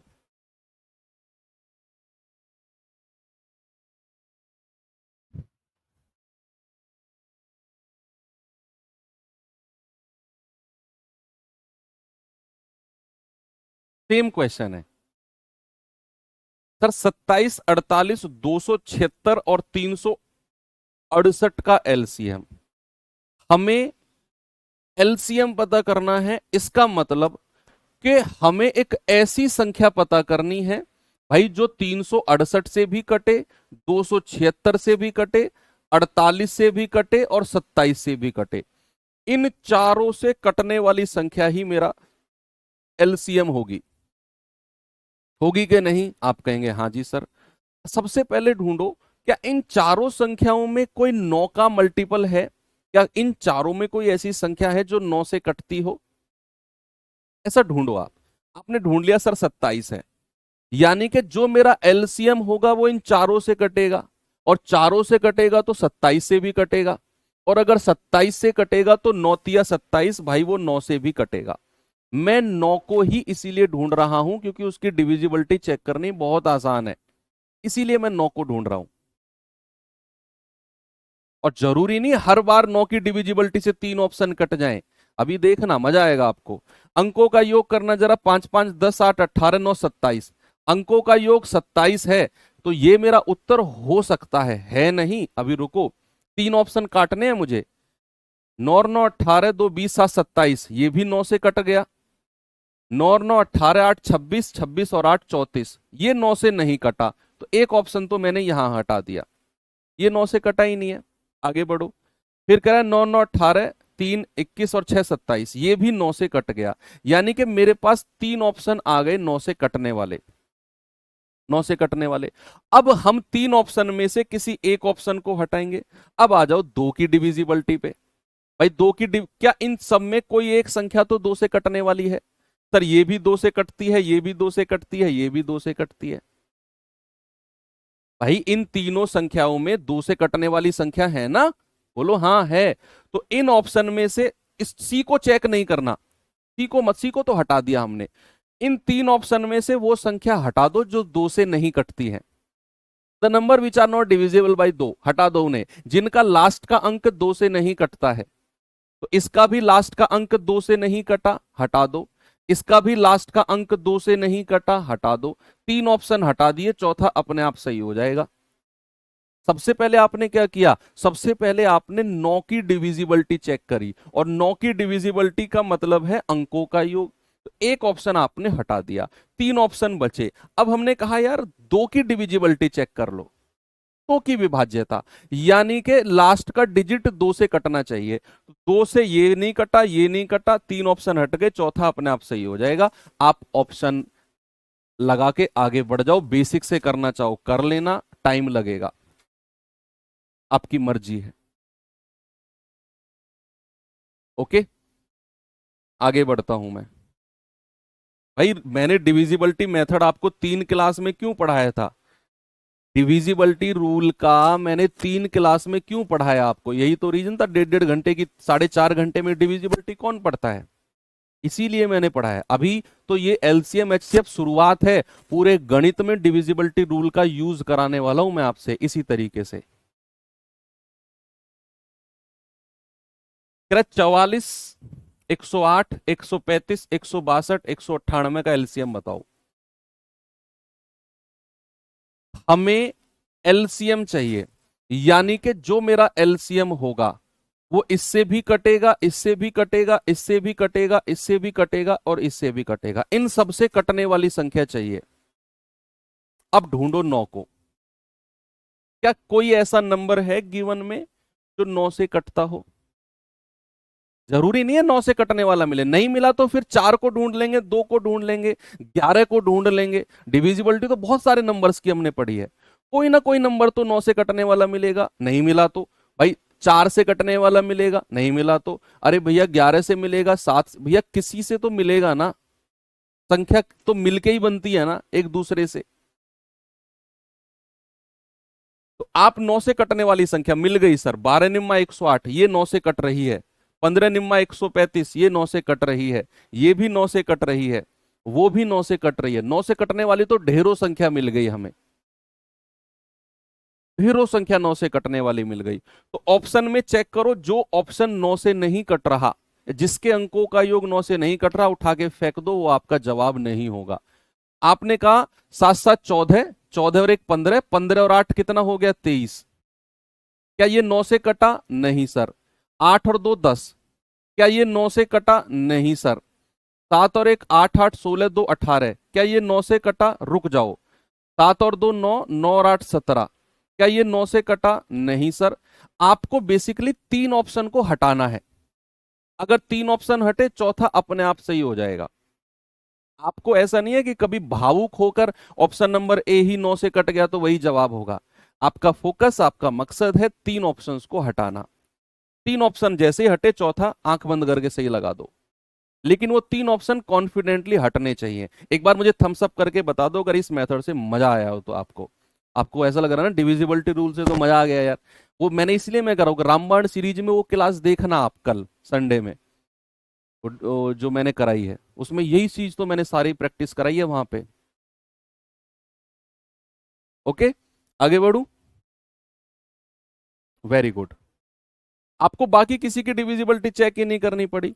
आप कहें सर अगर 2 ऑप्शन मिल जाते, अगर 2 ऑप्शन यहां 9 से कटने वाले मिल जाते तो मेरे पास सबसे बेस्ट है 44। 44 जो है ये 11 से कटता है। 11 चौके 44, मैं तुरंत 11 की डिविजिबिलिटी लगा देता। जो 2 ऑप्शन बचते ना, मैं उसमें 11 की डिविजिबिलिटी लगा देता, एक अपने आप खत्म हो जाता। बहुत सारे तरीके हैं, ये फेल ही नहीं होगा कभी तरीका। चलो कुछ अच्छे सवाल और कराता हूं आपको।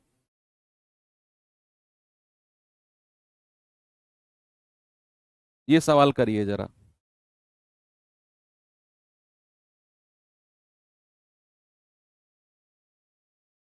कह रहा है दो अभाज्य संख्या पी और क्यू का एलसीएम जो है 2231 है। जहां पी ग्रेटर देन क्यू है तो पी माइनस क्यू क्या होगा? बताइए बच्चा जल्दी से।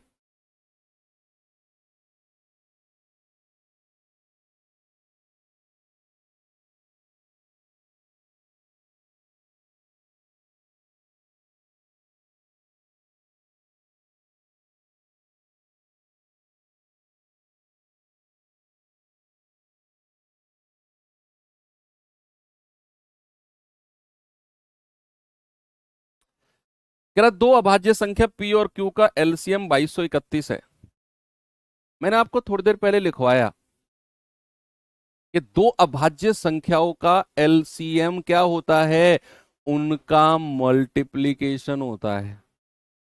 अरे हाँ, मैं भूल गया बताना, कल संडे है ना, कल आपका मॉक क्विज भी है। जितना भी अब तक एलसीएम एचसीएफ से पहले आपने पढ़ लिया उसका मॉक क्विज होगा बच्चे, और वो सुबह 8 बजे ही ओपन हो जाएगा। वो मॉक क्विज सुबह 8 बजे ही ओपन हो जाएगा। ठीक है, और यहीं पर मिलेगा आपको, जो आपका बैच जहां पर आप पढ़ने आते हैं इस वाले फोल्डर में ऊपर एक टेस्ट का ऑप्शन होगा, वहीं पर आप क्लिक करेंगे, मॉक क्विज आपको मिल जाएगा कल सुबह 8 बजे। ओके, ये मैं अपलोड करा दूंगा आज ही।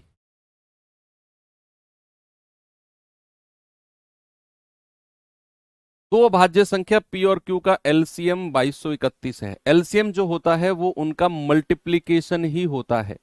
यानी कि अगर मैं आपसे, मुझे दिया हुआ है एलसीएम 2231, इसका मतलब है दो संख्याओं का मल्टीप्लीकेशन कितना है? 2231।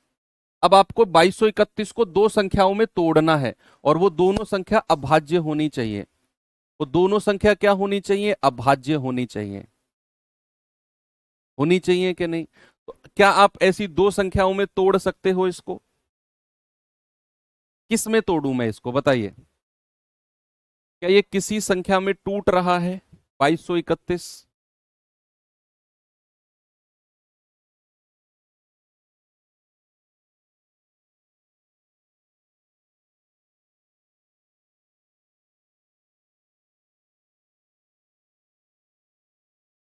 आपको दो संख्याओं में भाई तोड़ना, फैक्टर तो बनाना पड़ेगा इसका।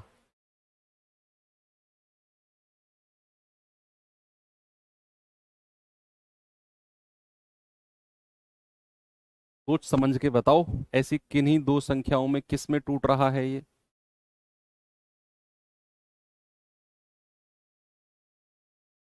शुरू से काट के देखें इसको। 7 से कटेगा 7 या 21, 1 7 एकम 7 6, नहीं कट रहा। तीन दो पांच, दो और एक तीन, 11 से भी नहीं कट रहा है क्या? ये 13 से कट रहा है क्या? ये देखना जरा, 13 से कट रहा है क्या? 13 एकम 13, 7 2 9, 13 7 91, दो 13 से भी नहीं कट रहा। 17 से कट रहा है क्या? ये 17 एकम 17, 5, 17 3 51, 17 से भी नहीं कट रहा। 19 से कट रहा है क्या? 19 एकम 19, 3, 19 एकम 19, 19 से भी नहीं कट रहा। 23 से कट रहा है क्या? 23 से कट रहा है क्या? ये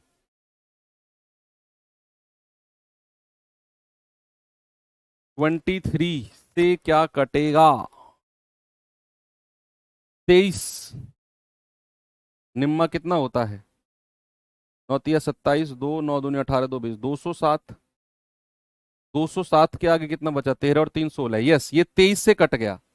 ये 23 से कट गया। 23 निम्मा 207 भाई, 23 से कट गया ये। 23 निम्मा 207, आगे कितना बचा? 16, और 23 सत्ते 161। 23 × 97, 23 × 97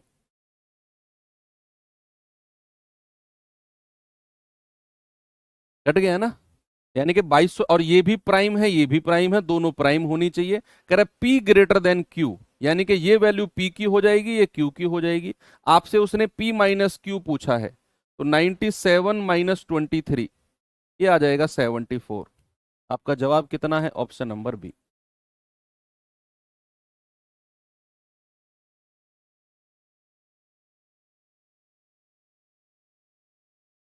ठीक है। हाँ, वो थोड़ा सा सोचना पड़ेगा इसमें, और कोई ऑप्शन नहीं है ना बच्चा, ये सोचना पड़ेगा आपको थोड़ा। इस पे आ जाओ जरा, ये सवाल देखिए।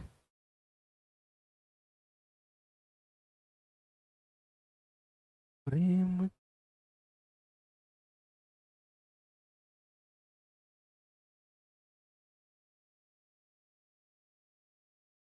एलसीएम ऑफ 1 2 3 4 5 6 और 20 तक, यानी कि 1 से लेकर 20 तक की संख्याओं का एलसीएम है एक्स। एलसीएम ऑफ 1 से लेकर 27 तक की संख्याओं का है के एक्स। तो के की वैल्यू क्या होगी? ये बड़ा अच्छा सवाल है, मतलब आसान है लेकिन थोड़ा सोचने पर मजबूर करेगा आपको। भाई, हमसे बोला है एलसीएम ऑफ 1 2 3 और ऐसा करके 20 तक की संख्याओं का कितना है? एक्स है। अब समझना जरा बात को, ये समझने वाला क्वेश्चन है, ये कैलकुलेशन वाला नहीं है, समझने वाला सवाल है। हमें जो x दिया हुआ है वो 1 से लेकर 20 तक की संख्याओं का एलसीएम है। मतलब जो x है वो नंबर है, x जो है वो नंबर है जो 1 से लेकर 20 तक की सभी संख्याओं से कटेगा। 1 से लेकर 20 तक की सभी नंबर्स से वो कटेगा, ये x है। और जो हमें ये दिया हुआ है 1 2 ऐसे करके 27 तक, यानी कि 20 आया होगा पहले, फिर 27 आया होगा, और इनका एलसीएम दे रखा है k times of x, k times of x। अब ट्रिक बताऊंगा आपको मैं, यानी कि 20 तक की संख्याओं का तो एलसीएम आपको x दे रखा है। अब जो 20 से अगली संख्या है, 21 22 23 24 25 26 और 27, आपको इन संख्याओं की मल्टीप्लाई नहीं करनी है x में। आपको यह सोचना है कि जो 20 से अगली संख्या है 21 से लेकर 27 तक, उनमें ऐसी कौन सी संख्या है, उनमें ऐसी कौन सी संख्या है जो 1 से लेकर 20 तक की संख्याओं की मल्टीप्लीकेशन से ही बनी होंगी। जैसे मैंने कहा 21 है, जैसे मैंने बोला आपसे 21, तो 21 किस किस के मल्टीप्लीकेशन से बना है? सर ये 3 और 7 के मल्टीप्लीकेशन से बना है। भाई 3 सत्ते 21 होता है, तो 3 भी आ चुका है पहले, 7 भी आ चुका है 1 से लेकर 20 तक की संख्याओं में। तो 21 तो आपका डिसॉल्व हो गया, क्योंकि 21 दो संख्याओं से मिलकर बना है जो 1 से लेकर 20 तक की संख्याओं में ऑलरेडी आ चुकी हैं, ऑलरेडी आ चुकी हैं। तो आप कहेंगे सर वो के की जगह के का मान नहीं लेगा, तो फिर क्या करेंगे? फिर आगे बढ़ो, क्या 22 भी ऐसे कर सकते हैं हम? 2 × 11, सर 2 भी आ चुका है और 11 भी आ चुका है, 2 भी आ चुका है और 11 भी आ चुका है, तो 22 को भी हटाओ। क्या 23 एक प्राइम नंबर है? 23 अलग रखो, ये आएगा, के की वैल्यू के बराबर में आएगा, क्योंकि 23 किसी से भी मिलके नहीं बनता। 24 तो 2 गुणा 12 या 3 गुणा 8, ऐसे भी आप कह सकते हो। 8 भी आ चुका है, 3 भी आ चुका है, 1 से लेकर 20 तक की में। 25 पे आना जरा सर, 25 होता है 5 गुणा 5। 25 क्या होता है? 5 गुणा 5। 5 गुणा 5। अब 5 गुणा 5 में एक 5 आ चुका है, दूसरा 5 नहीं है। कहीं भी 2 5 लगातार नहीं है। 1 से लेकर 20 तक की संख्याओं में कहीं भी 2 5 एक साथ नहीं है। वो अब बताओ, कहीं हो तो 1 से लेकर 20 तक की संख्याओं में या तो 5 रहेगा, या 10 रहेगा, या 15 रहेगा, सब में एक एक 5 आ रहा है। तो इसका मतलब है एक एक्स्ट्रा 5 आपको अलग से रखना है, वो यहां पर मल्टीप्लाई कर दो। जो एक्स्ट्रा 5 हमारे 25 में हमको मिला, इसको अलग से लिखो। अब आ जाओ 26 पे। 26 को हम कहेंगे 2 गुणा 13। सर ये 13 भी आ चुका है, 2 भी आ चुका है, तो 26 को भी हटाओ। 27 को हम लिखेंगे 9 तिया 27। कहीं भी 1 से लेकर 20 तक की संख्याओं में 27 या फिर 3 तिया 9 तिया 27, 3 की 3 बार गुणा नहीं आई। 1 से लेकर 20 तक की संख्याओं में 3 का मल्टीप्लीकेशन 3 बार नहीं है, मैक्सिमम 2 बार है, वो भी 9 में। तो जो एक्स्ट्रा 3 है उसकी मल्टीप्लाई यहां कर लो, उसकी मल्टीप्लाई यहां कर लो। मैं आपको फिर से समझा रहा हूं, समझना। भाई हमें दिया हुआ है 1 से लेकर 20 तक की संख्याओं का एलसीएम x है। ये x वो संख्या है जो 1 से लेकर 20 तक की हर संख्या से कटता है, एवरी नंबर से कटता है, ये x वो है। अब कह रहा है 1 से लेकर 27 तक का एलसीएम जो है वो k टाइम्स ऑफ x है, k टाइम्स, यानी कि 20 तक की संख्याओं का एलसीएम तो x है। जो 20 से अगली संख्या है 21 22 23 24 25 26 27, इनको हमें 1 बाई 1 करके चेक करना पड़ेगा। इनको हमें 1 बाई 1 करके, जैसे मैंने कहा 21, 21 को मैंने कहा 3 सत्ते 21, 3 भी आ चुका है पहले, 7 भी आ चुका है। 22 का 2 गुणा 11, 2 भी आ चुका है, 11 भी आ चुका है। 23 एक प्राइम नंबर है, अलग लिख लो, ये के की जगह आएगा। ओके। फिर हमने कहा 24 का 3 भी आ चुका है, 8 भी आ चुका है। 25 का 5 गुणा 5, 1 से लेकर 20 तक की संख्याओं में कहीं भी आपको 2 5 एक साथ नहीं मिलेंगे, तो एक 5 आपको अलग से लिखना पड़ेगा। ऐसे ही 26 का 2 गुणा 13 भी आ चुका है, 2 और 13 दोनों। 27 का होता है 3 की पावर 3, 1 से लेकर 20 तक की संख्याओं में कहीं भी 3 का मल्टीप्लीकेशन एक साथ नहीं है, मैक्सिमम 9 है, 2 बार है। तो जो तीसरा बार है उसको आप अलग से लिख लो। ये आपका जवाब होगा 23 पंजे 115 गुणा 3, कितना हो जाएगा? 345। ये आपका जवाब है, के की वैल्यू ऑप्शन नंबर बी। थोड़ा सा टेक्निकल क्वेश्चन था, समझने वाला क्वेश्चन था ये। ओके। हो सकता है आपके लेवल में थोड़ा सा ये एडजस्ट ना करे, लेकिन ये सवाल आपको आना चाहिए। अब चलते हैं हम अपने अगले टाइप नंबर 3 के पास। ओके। और टाइप नंबर 3 में हम चलेंगे पहले बिल्कुल बेसिक क्वेश्चन के पास। एचसीएफ बताइए इन संख्याओं का, सभी लोग बताएंगे बच्चे जरा।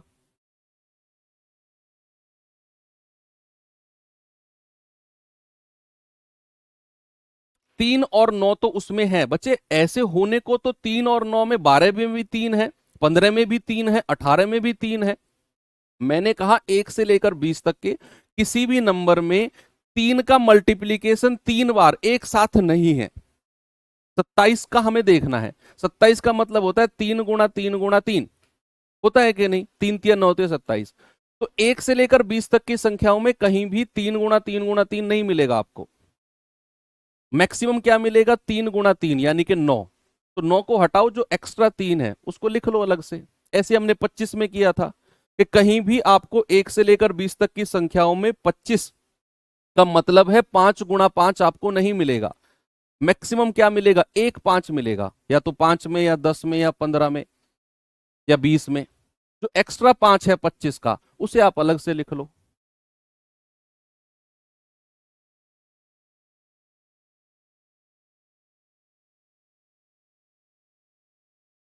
कह रहा है 90, 1020 और 2340 का HCF क्या होगा, हाईएस्ट कॉमन फैक्टर, जरा बताओ।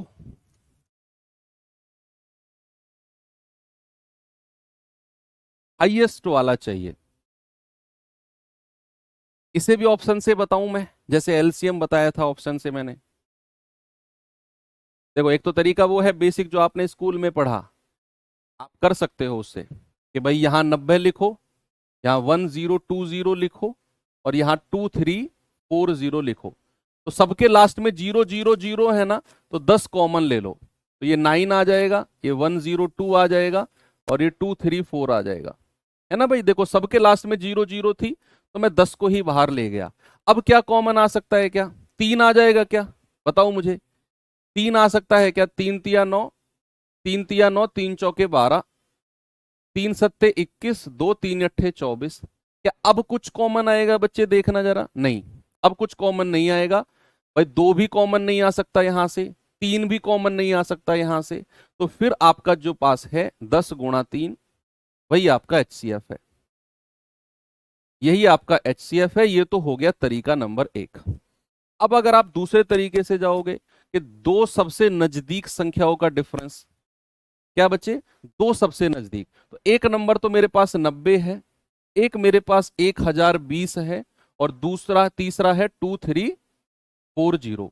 तो दो का डिफरेंस देख लो आप, इन दोनों का डिफरेंस कितना आएगा, 0, 12 में से 9 गया 3, ये आ गया 930, 930 आ गया। अब मैंने कहा जो डिफरेंस होगा, जो डिफरेंस होगा वही मेरा HCF होगा, अगर वो इन तीनों को डिवाइड करेगा। क्या हमारा 930 इस 90 को डिवाइड कर रहा है, कभी नहीं कर रहा। 930 तो बहुत बड़ी संख्या है, 90 को डिवाइड कैसे करेगा, नेवर। तो फिर 930 का कोई गुणनखंड। अब आपका वो क्वेश्चन मैं दोबारा रिपीट करता हूं जो आपने मुझसे HCF के समय पर पूछा था, कि सर पता कैसे करेंगे कि कौन सा गुणनखंड आंसर होगा। भाई 930 का ये तो पता चल गया कि 930 दो संख्याओं का डिफरेंस है, और ये HCF नहीं है, ये HCF नहीं, क्योंकि इन तीनों को डिवाइड नहीं कर रहा। तो इसका कोई गुणनखंड हमें चाहिए। अब हम क्या निकालने जा रहे हैं, बताओ, क्वेश्चन में पूछ क्या रहा है, HCF, highest common factor, HCF पूछ रहा है ना। तो आप इन चार ऑप्शन में से सबसे बड़ी संख्या से 930 को डिवाइड करके देखो, क्योंकि हमें हाईएस्ट वाली संख्या चाहिए, हाईएस्ट। तो सबसे बड़ी संख्या क्या 45 से डिवाइड किया, क्या 45 इसको डिवाइड कर रहा है, नहीं, तो फिर ये भी जवाब नहीं होगा। 45 जवाब नहीं होगा, क्योंकि 45 ने 930 को डिवाइड नहीं किया। फिर इससे छोटी वाली पे आ जाओ, 930/30, क्या 30 ने डिवाइड कर दिया, हाँ जी सर, पूरा 31 बार कर दिया। तो आपका जवाब 30 होने से पहले एक बार चेक कर लो, क्या 30 ने इन तीनों को डिवाइड कर दिया, हाँ सर, इसको भी कर देगा, 30 तिया 90, इसको भी कर देगा और इसको भी कर देगा। तो यही मेरा आंसर हो जाएगा। ऑप्शन से आपने उठा लेना है, ऑप्शन से आपने उठा लेना है। भैया जो डिफरेंस आएगा सबसे बड़ी संख्या ऑप्शन से डिवाइड करना है, अगर उसने डिवाइड कर दिया तो वो आंसर नहीं होगा, उससे हम फिर इन तीनों को डिवाइड करके देखते। उसने नहीं किया 930 को ही, तो हम चेक भी नहीं करेंगे 45 को। फिर 30 पे आ जाओ, क्या 30 ने इसको डिवाइड कर दिया, हाँ सर, तो अब देखेंगे क्या 30 इन तीनों को कर रहा है, बिल्कुल कर रहा है, बिल्कुल कर रहा है। ओके, और तीसरा ऑप्शन, आप बाई ऑप्शन ये सब करने की जरूरत नहीं है, ऑप्शन से जाओ, ऑप्शन से जाओ, सबसे बड़ी संख्या उठाओ और चेक करो इन तीनों को डिवाइड कर रहा है क्या। सबसे बड़ी संख्या से चेक करो, क्योंकि हम हाईएस्ट ढूंढ रहे हैं।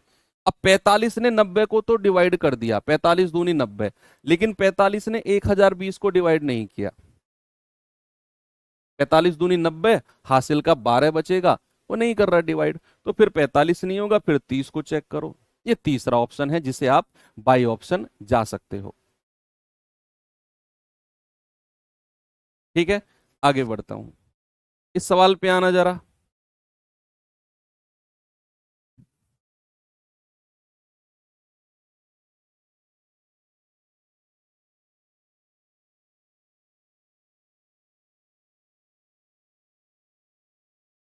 बताइए।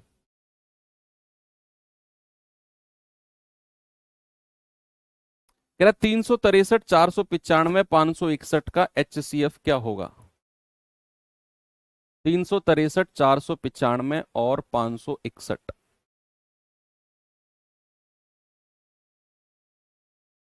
बोलो बोलो बोलो भाई, दो सबसे नजदीक का डिफरेंस ढूंढ लो। HCF पूछा है ना, तो दो सबसे नजदीक कौन सी जा रही हैं? मुझे तो लग रहा है कि दो सबसे नजदीक ये दोनों है, 400 और 561। तो 11 में से 5 गया 6। आप ऐसा मत सोचना कि सर अगर हम दो सबसे नजदीक संख्याओं को पता नहीं कर पाए, अरे भैया किसी का भी डिफरेंस देख लो, आप आंसर आना है उसी से ही। दो सबसे नजदीक का मतलब है कि आपको छोटी संख्या मिल जाएगी, बस यही है इसका मतलब। आप इसका इसका डिफरेंस देख लो, आपका आंसर आ जाएगा उससे भी। आप इसका और इसका डिफरेंस देख लो, उससे भी आ जाएगा। तो 11 में से 5 गया 6, 15 में से 9 गया 6, 66 आ गया डिफरेंस। अब 66 ही मेरा HCF होगा अगर इन तीनों को डिवाइड करेगा। अब 66 से आपको इन तीनों को डिवाइड करके नहीं देखना, बड़ी टेक्निकल सी बात है कि अगर 66 मेरा HCF होता तो भैया ऑप्शन में होता वो। आप ऐसा सोचो कि सर अगर 66 जो इन दोनों का डिफरेंस है वही अगर HCF होता तो इन ऑप्शन में कहीं लिखा होता वो, तो फिर हमें 66 से चेक करने की जरूरत नहीं है। फिर 66 का कोई फैक्टर देखेंगे। और फैक्टर कैसे देखना है मैंने आपको बताया, इन चारों में सबसे बड़ी संख्या को देखो, क्या वो 66 को डिवाइड कर रहा है? सबसे बड़ी संख्या है 7। नहीं सर, ये डिवाइड नहीं कर रहा, तो ये मेरा उत्तर नहीं होगा। ये मेरा उत्तर होगा ही नहीं क्योंकि इसने डिवाइड नहीं किया मेरे 66 को। फिर इससे छोटी पे आ जाओ, क्या 66 को 6 ने डिवाइड किया? हाँ जी सर, कर दिया पूरा। तो आपका 6 उत्तर हो जाएगा। क्या चेक करेंगे भाई? चेक करना पड़ेगा।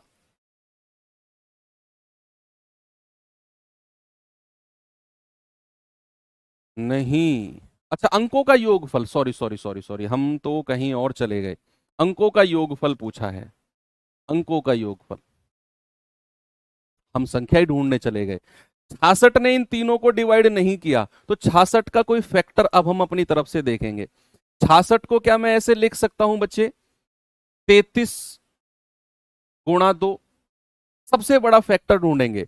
66 का सबसे बड़ा फैक्टर 33 होता है भाई। 33 गुणा 2, 2 से अलग कर दिया मैंने 66 को। 66 को 2 से अलग कर दिया, 33 गुणा 2। अब चेक करो, क्या 33 आपका इन तीनों संख्याओं को डिवाइड कर रहा है? चेक करना जरा। 363/33, तो 33 एकम 33, 33 एकम 33 कर दिया सर। क्या 33 ने इसको किया है? तो 33 एकम 33, 7 9 और 7 16, 33 पंजे 165, ये भी कर दिया सर। क्या 33 ने इसको डिवाइड किया बच्चा? 33 एकम 33, 17 और 6 23, और 33 सत्ते 231। ठीक है, तीनों को डिवाइड कर दिया 33 ने। इसका मतलब है यही मेरा HCF होगा, और उसने बोला है उसके अंकों का योगफल, सम ऑफ डिजिट, यानी कि आपका जवाब होगा 3 + 3 that will be 6। Option number B. अच्छा क्वेश्चन है ये भी।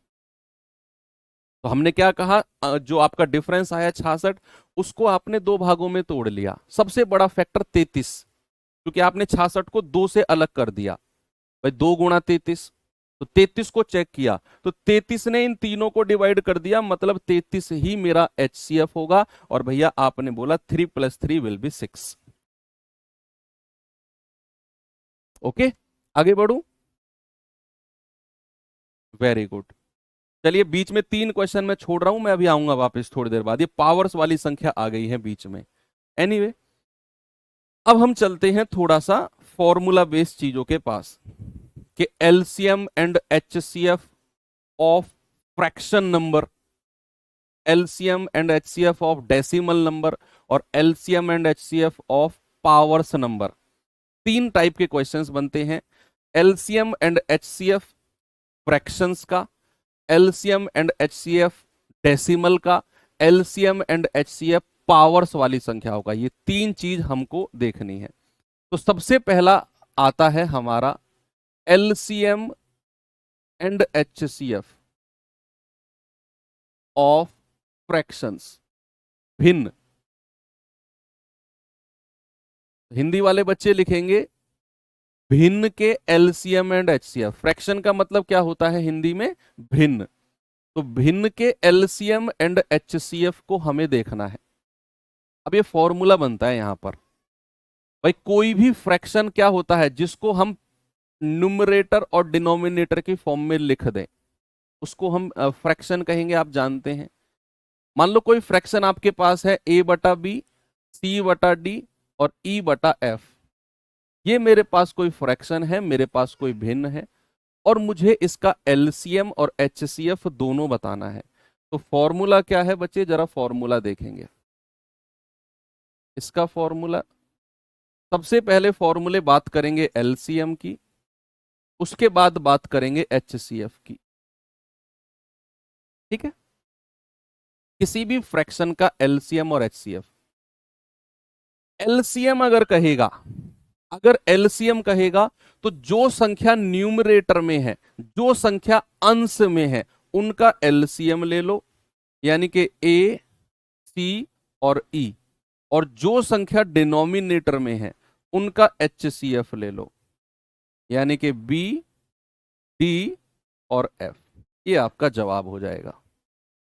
जो संख्या एलसीएम में है उनका न्यूमरेटर, जो संख्या न्यूमरेटर में है, अंश में है, उनका एलसीएम। जो डिनोमिनेटर यानी कि हर में है उनका एचसीएफ, अगर एलसीएम कहेगा। लेकिन अगर एचसीएफ कहेगा तो ऊपर वाली का एचसीएफ, नीचे वाली का एलसीएम। देखो, अगर एलसीएम कहेगा तो ऊपर वाली का एलसीएम, और अगर एचसीएफ कहेगा तो ऊपर वाली का एचसीएफ। ठीक है, तो एचसीएफ कहेगा तो एचसीएफ ऑफ ऊपर वाली संख्या ए, सी और ई, और एलसीएम नीचे वाली का ले लो, बी, डी और एफ। बस यही करना है आपने। ठीक है, तो ये होता है हमारा फ्रैक्शन का खेल, भिन्न का खेल। 9:30 हो गए sir, thank you so much time बताने के लिए। मैं तो दर दर भटक रहा था, कोई मुझे समय बता दे। तुमने मेरी आंखें खोल दी। बस तुमने एक चीज गलत कर दी, तुमने एक चीज ऐड नहीं की, मैं समय हूं और समय 9:30 हो चुका है। वो महाभारत वाला था ना, मैं समय हूं।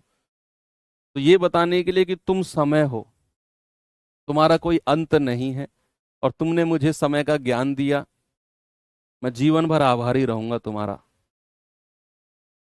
ये ऋण मैं कभी नहीं चुका पाऊंगा। एक ऐसा व्यक्ति जिसने मुझे आज समय का ज्ञान दिया कि 9:30 हो चुके हैं, कितनी बड़ी बात बता दी इसने।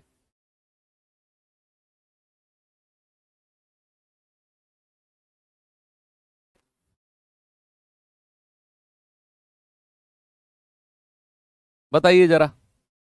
इससे पहले एक चीज और देखो, एक चीज और देखो इससे पहले कि अगर आपको कोई संख्या एक जैसी दी हुई है, ये भी नोट्स के रूप में लिखना। कोई नंबर अगर आपको एक जैसे दिए हुए हैं, ए और ए, दो संख्या हो चाहे तीन हो, अगर वो एक जैसी हैं, अगर आपसे उनसे कहेगा इनका एचसीएफ बताओ, तो भैया एचसीएफ भी इनका ए होगा, एचसीएफ भी क्या होगा? ए होगा। अगर कहेगा एलसीएम तो एलसीएम भी इनका ए ही होगा। सपोज अगर मैंने आपसे बोला कि मेरे पास संख्या है 100, 100 और 100, ये तीन नंबर है, तो जरा मुझे इनका एचसीएफ बताना। आप कहेंगे सर 100 ही होगा क्योंकि 100 ही कॉमन आ जाएगा। और मैं कहूंगा इनका एलसीएम बताना, तो एलसीएम भी 100 ही होगा। ठीक है भाई, आओ सवाल पे। कह रहा है इनका एलसीएम बताओ, तो ऊपर वाली संख्याओं का एलसीएम, उसने एलसीएम पूछा है ना, तो न्यूमरेटर का एलसीएम यानी कि 1754, और नीचे वाली का एचसीएफ यानी कि 6, 27, 9 और 15। देखो ऊपर वाली संख्या जो आप देख पा रहे हैं 1754, क्या ये सारी की सारी को प्राइम है? क्या ये सारी की सारी संख्या सह अभाज्य है? क्या इनमें से किन्हीं दो संख्या, किन्हीं भी दो की आप पेयर बना लो, किन्हीं भी दो की, क्या उसमें से कुछ कॉमन आ रहा है? आप 1 और 7 से देख लो, कुछ भी कॉमन नहीं है। 7 और 5 से कुछ भी कॉमन नहीं है। 5 और 4 से कुछ भी कॉमन नहीं है। 1 5 से कुछ भी नहीं है। 1 4 से कुछ भी नहीं। आप किन्हीं दो की पेयर बना लो, ये सारी की सारी सह अभाज्य को प्राइम बन के ही रहेंगी। कुछ भी कॉमन नहीं आ रहा 1 7 5 4 से, तो अगर नहीं आ रहा तो एलसीएम क्या होगा? किन्हीं भी को प्राइम पेयर्स का एलसीएम उनका मल्टीप्लीकेशन होता है। तो 7, 5 और 4 का एलसीएम क्या होगा बच्चा? 7 गुणा 5 गुणा 4। ये को प्राइम पेयर्स हैं, सह अभाज्य हैं, तो इनका एलसीएम क्या होगा? इनका मल्टीप्लीकेशन। 8 कहाँ है? अरे यार 8 क्यों बता दिया? 4 से ही करने दो काम, एलसीएम निकालना पड़ेगा। तुम लोग ना, क्या करूं तुम्हारा मैं। लो, सवाल बढ़ा दिया तुमने खामा खा मेरे लिए। 8/3 क्यों आ गया? चलो ठीक है, अब निकाल लो एलसीएम। अब को प्राइम नहीं बची है, अब ये को प्राइम नहीं बची, क्योंकि अब 4 और 8 आ गया। अब 4 और 8 में से 4 कॉमन आता है, तो अब आपको निकालना पड़ेगा इनका एलसीएम। ठीक है, तो अब भी तरीका है। आप 4 और 8 का एलसीएम, केवल इन दोनों का एलसीएम बता दो मुझे। 4 और 8 का ही एलसीएम बता दो मुझे केवल। तो आप कहेंगे सर इनका एलसीएम केवल इन दोनों का होता है 8। अब भी तरीका है, अब भी मेरे पास तरीका है, अब भी बेसिक से नहीं जाने दूंगा आपको मैं। आप केवल मुझे 4 और 8 का एलसीएम बता दो। आप कह दोगे सर 8 होता है। अब आप इन दोनों को भूल जाओ। अब देखो 8, 5 और 7, अब तीनों को प्राइम हो गई। भाई ये 4 और 8 को प्राइम नहीं थी, यहां से 4 कॉमन आ रहा था, तो मैंने इन दोनों का ही एलसीएम ले दिया 8। बड़ी वाली संख्या का ही कोई मल्टीपल, 8 एकम 8, 4 से भी कट रहा है, एलसीएम 8 हो गया। अब इन दोनों को भूल जाओ। अब मुझे बताओ 8, 5 और 7 का एलसीएम क्या होगा? तीनों की तीनों सह अभाज्य हैं, तो तीनों का मल्टीप्लीकेशन 7 गुणा 5 गुणा 8, 7 गुणा 5 गुणा 8 डिवाइड बाई एचसीएफ। नीचे से कॉमन आना चाहिए, कॉमन पार्ट होना चाहिए, या दो नजदीक का डिफरेंस देख लो, आपकी मर्जी है। क्या मैं 3 कॉमन ले सकता हूं? 3 दूनी 6, 3 नाम 27, 3 तिया 9, 3 पंजे 15, 3 एकम 3। हाँ जी सर, कॉमन ले लिया, 3 कॉमन आ गया सबसे। क्या अब कुछ और कॉमन आएगा? क्या अब कुछ और कॉमन आएगा? नहीं सर। तो नहीं आएगा, तो भैया यही मेरा एचसीएफ हो जाएगा बटा 3। 8 पंजे 40, 4 सत्ते 28 बटा 3। आपका जवाब कितना हो जाएगा? 280 बटा 3, यानी कि ऑप्शन नंबर बी। ठीक है बच्चे, किसी को कोई समस्या नहीं है ना? आगे बढ़ूं आपको लेकर? चलिए इस पे आ जाओ जरा, और बताओ मुझे जवाब क्या होगा।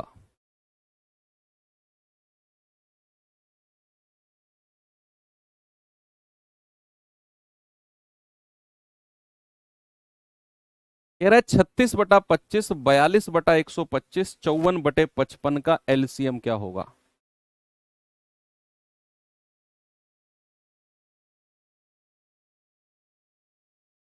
हाँ ये बड़ा ट्रेंड चल रहा है। मैं भी कल आज इंस्टाग्राम पे देख रहा था, सुबह सुबह उठ के, मतलब बच्चे पढ़ रहे हैं और स्टोरीज लग रही हैं उनकी, मास्टर सामने पढ़ा रहे हैं, ऐसे छलनी से देख रहे हैं मास्टर को। मतलब जीवन में कुछ भी चल रहा है यार। भगवान, कलयुग का अंत तो नहीं आ गया है यार? अपनी पढ़ाई पे फोकस कर लो भाई। तुम लोग क्यों ऐसा करते हो? कुछ बच्चे चाहते हैं कि हम ऐसा करेंगे, स्पेशली कोई मास्टर सामने पढ़ा रहा है, मान लो मैं ही पढ़ा रहा हूँ, तो वीडियो बना देंगे पढ़ते हुए, छलनी से मुझे देख रहे हैं। मास्टर हमारी स्टोरी लगा देगा, बैक मेंशन कर देगा हमारी स्टोरी, फॉलोवर्स बढ़ जाएंगे। फॉलोवर्स बढ़ाना है तुम्हें, सिलेक्शन लेना है। जब सिलेक्शन ले लो तभी फॉलोवर्स बढ़ा लेना। मुझे बड़ी हंसी आई यार, ये भी कोई चीज है यार तुम्हारी।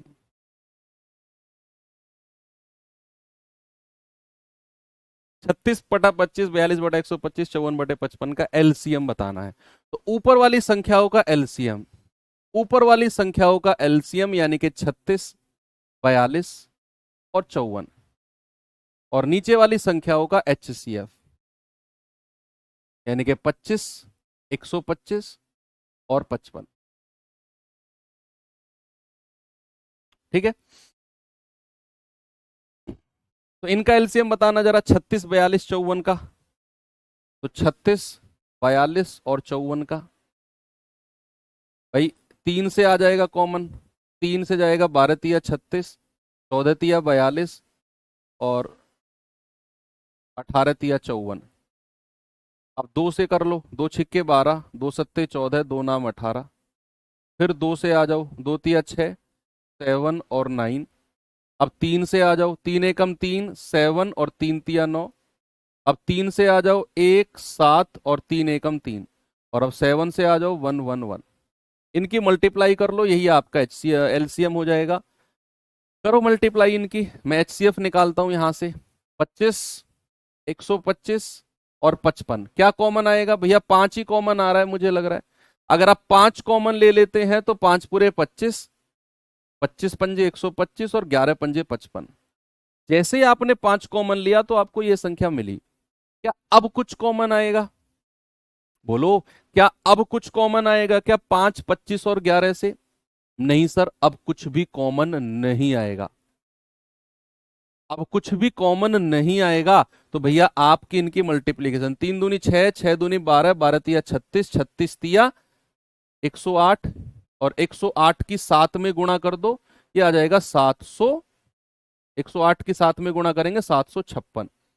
तो 756 बटा, और एचसीएफ कितना है? 5।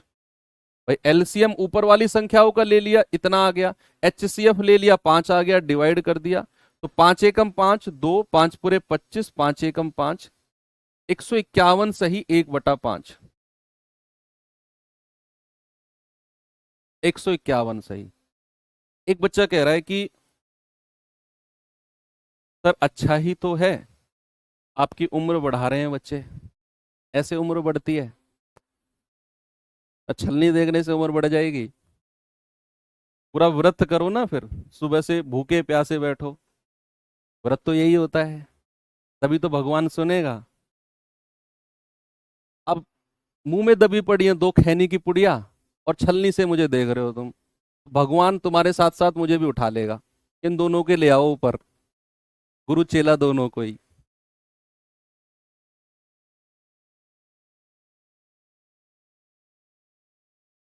9/10, 12/25, 18/35, 21/40 का एचसीएफ। जल्दी से बताओ बच्चा, एचसीएफ क्या होगा?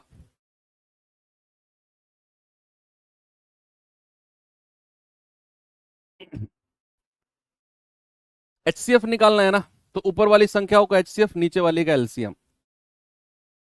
ऊपर वाली का एचसीएफ, इस बार एचसीएफ पूछा है तो बच्चा आपको क्या करना है? एचसीएफ निकालना है ऊपर वाली संख्याओं का, यानी कि 9, 12, 13 एंड 21। और नीचे वाली का एलसीएम, यानी कि 10, 25, 35 और 40। ओके।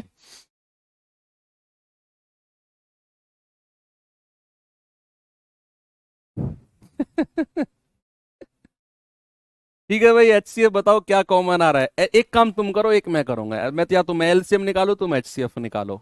चलो मैं एलसीएम निकाल देता हूं, तुम एचसीएफ निकालो जल्दी से। 10, 25, 35 और 40। 5 से जाए क्या? 5 दूनी 10, 5 पूरे 25, 5 सत्ते 35, 5 अट्ठू 40। अब 2 से चले जाए क्या? 2 एकम 2, 5 7, 2 चौको 8। अब 4 से चले जाओ, एक ही 4 है ना, 5 7 और 4 1। अब 5 से चले जाओ, 1 1 7 और 1। और अब 7 से चले जाओ, 1 1 1 1। ओके। कह रहे 5 दूनी 10, 10 चौक 40, 40 पंजे 200, 2 सत्ते 1400। ये आ गया 1400। एचसीएफ कितना आएगा? 9, 12, 18, 21 का। क्या कॉमन आ रहा है? 3 कॉमन आ रहा है मुझे तो लग रहा है। अगर 3 कॉमन ले लेता हूं, 3 तिया 9, 3 चौक 12, 3 छिंग 18, 3 सत्ते 21। यही है। तो अब तो कुछ कॉमन नहीं आ रहा है इसमें से, तो एचसीएफ आ गया 3, एलसीएम आ गया 1400। कहीं ऑप्शन में देखना जरा, कहीं छिपा होगा। ये रहा ऑप्शन नंबर सी, 3/1400। आगे चलें, इसे और करिए जरा, बताओ मुझे जल्दी से, फिर एंड करते हैं क्लास, क्योंकि आपकी अगली क्लास भी है ना।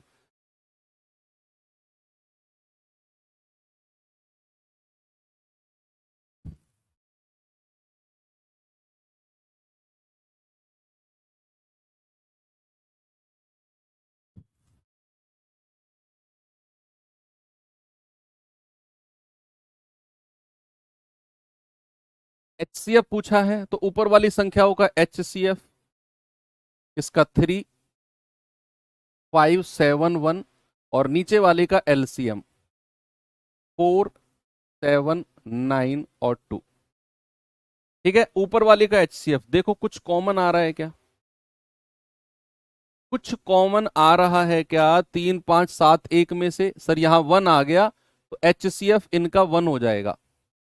भाई यहां 1 आ गया तो 1 के अलावा कुछ कॉमन आ ही नहीं सकता। फिर अगर एक संख्या 1 है तो 1 के अलावा कुछ कॉमन नहीं आएगा। अब एलसीएम लेना है 4, 7, 9, 2 का।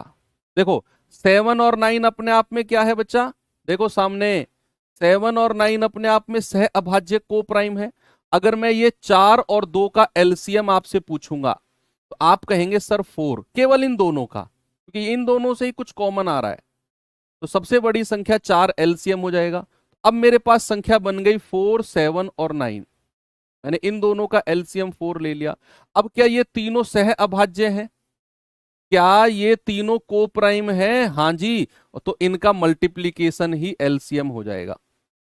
एलसीएम क्या हो जाएगा? मल्टीप्लीकेशन ही एलसीएम हो जाएगा। आपका जवाब होगा 1/9 सत्ते 63 और 63 चौके कितना होता है? 252। आपका जवाब होगा ऑप्शन नंबर सी।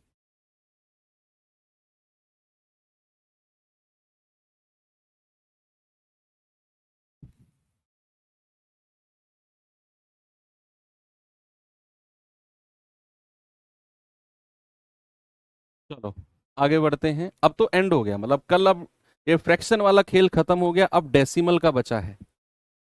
अब डेसिमल का बचा है एक, मतलब पूरी रामायण खत्म हो गई और एक अभी भी पूछ रहा है। क्या पूछ रहा है? ला यार तुम एक कह रहा है कि सर एलसीएम का मतलब तो लीस्ट होता है, वो तो छोटा रहना चाहिए। हाईएस्ट हो रहता है। एचसीएफ का मतलब वो बड़ा होना चाहिए। अब बुद्धू, एचसीएफ का मतलब होता है हाईएस्ट फैक्टर और एलसीएम का मतलब होता है लीस्ट मल्टीपल। वो लीस्ट और हाईएस्ट से डिसाइड मत करो। एलसीएम का मतलब होता है लीस्ट मल्टीपल, और मल्टीपल अनंत तक जाते हैं। तुम्हारे पास जितना पैसा है उसका 1%, अंबानी के पास जितना पैसा है उसका 1% क्या बराबर होगा? तुम्हारे पास जितना पैसा है उसका 5% अंबानी के 1% से ज्यादा है क्या? तुम्हारे पास 100% अंबानी के 1% से ज्यादा है क्या? सर हमारा तो 100%, अंबानी का तो 1% है, हमारा ज्यादा होना चाहिए।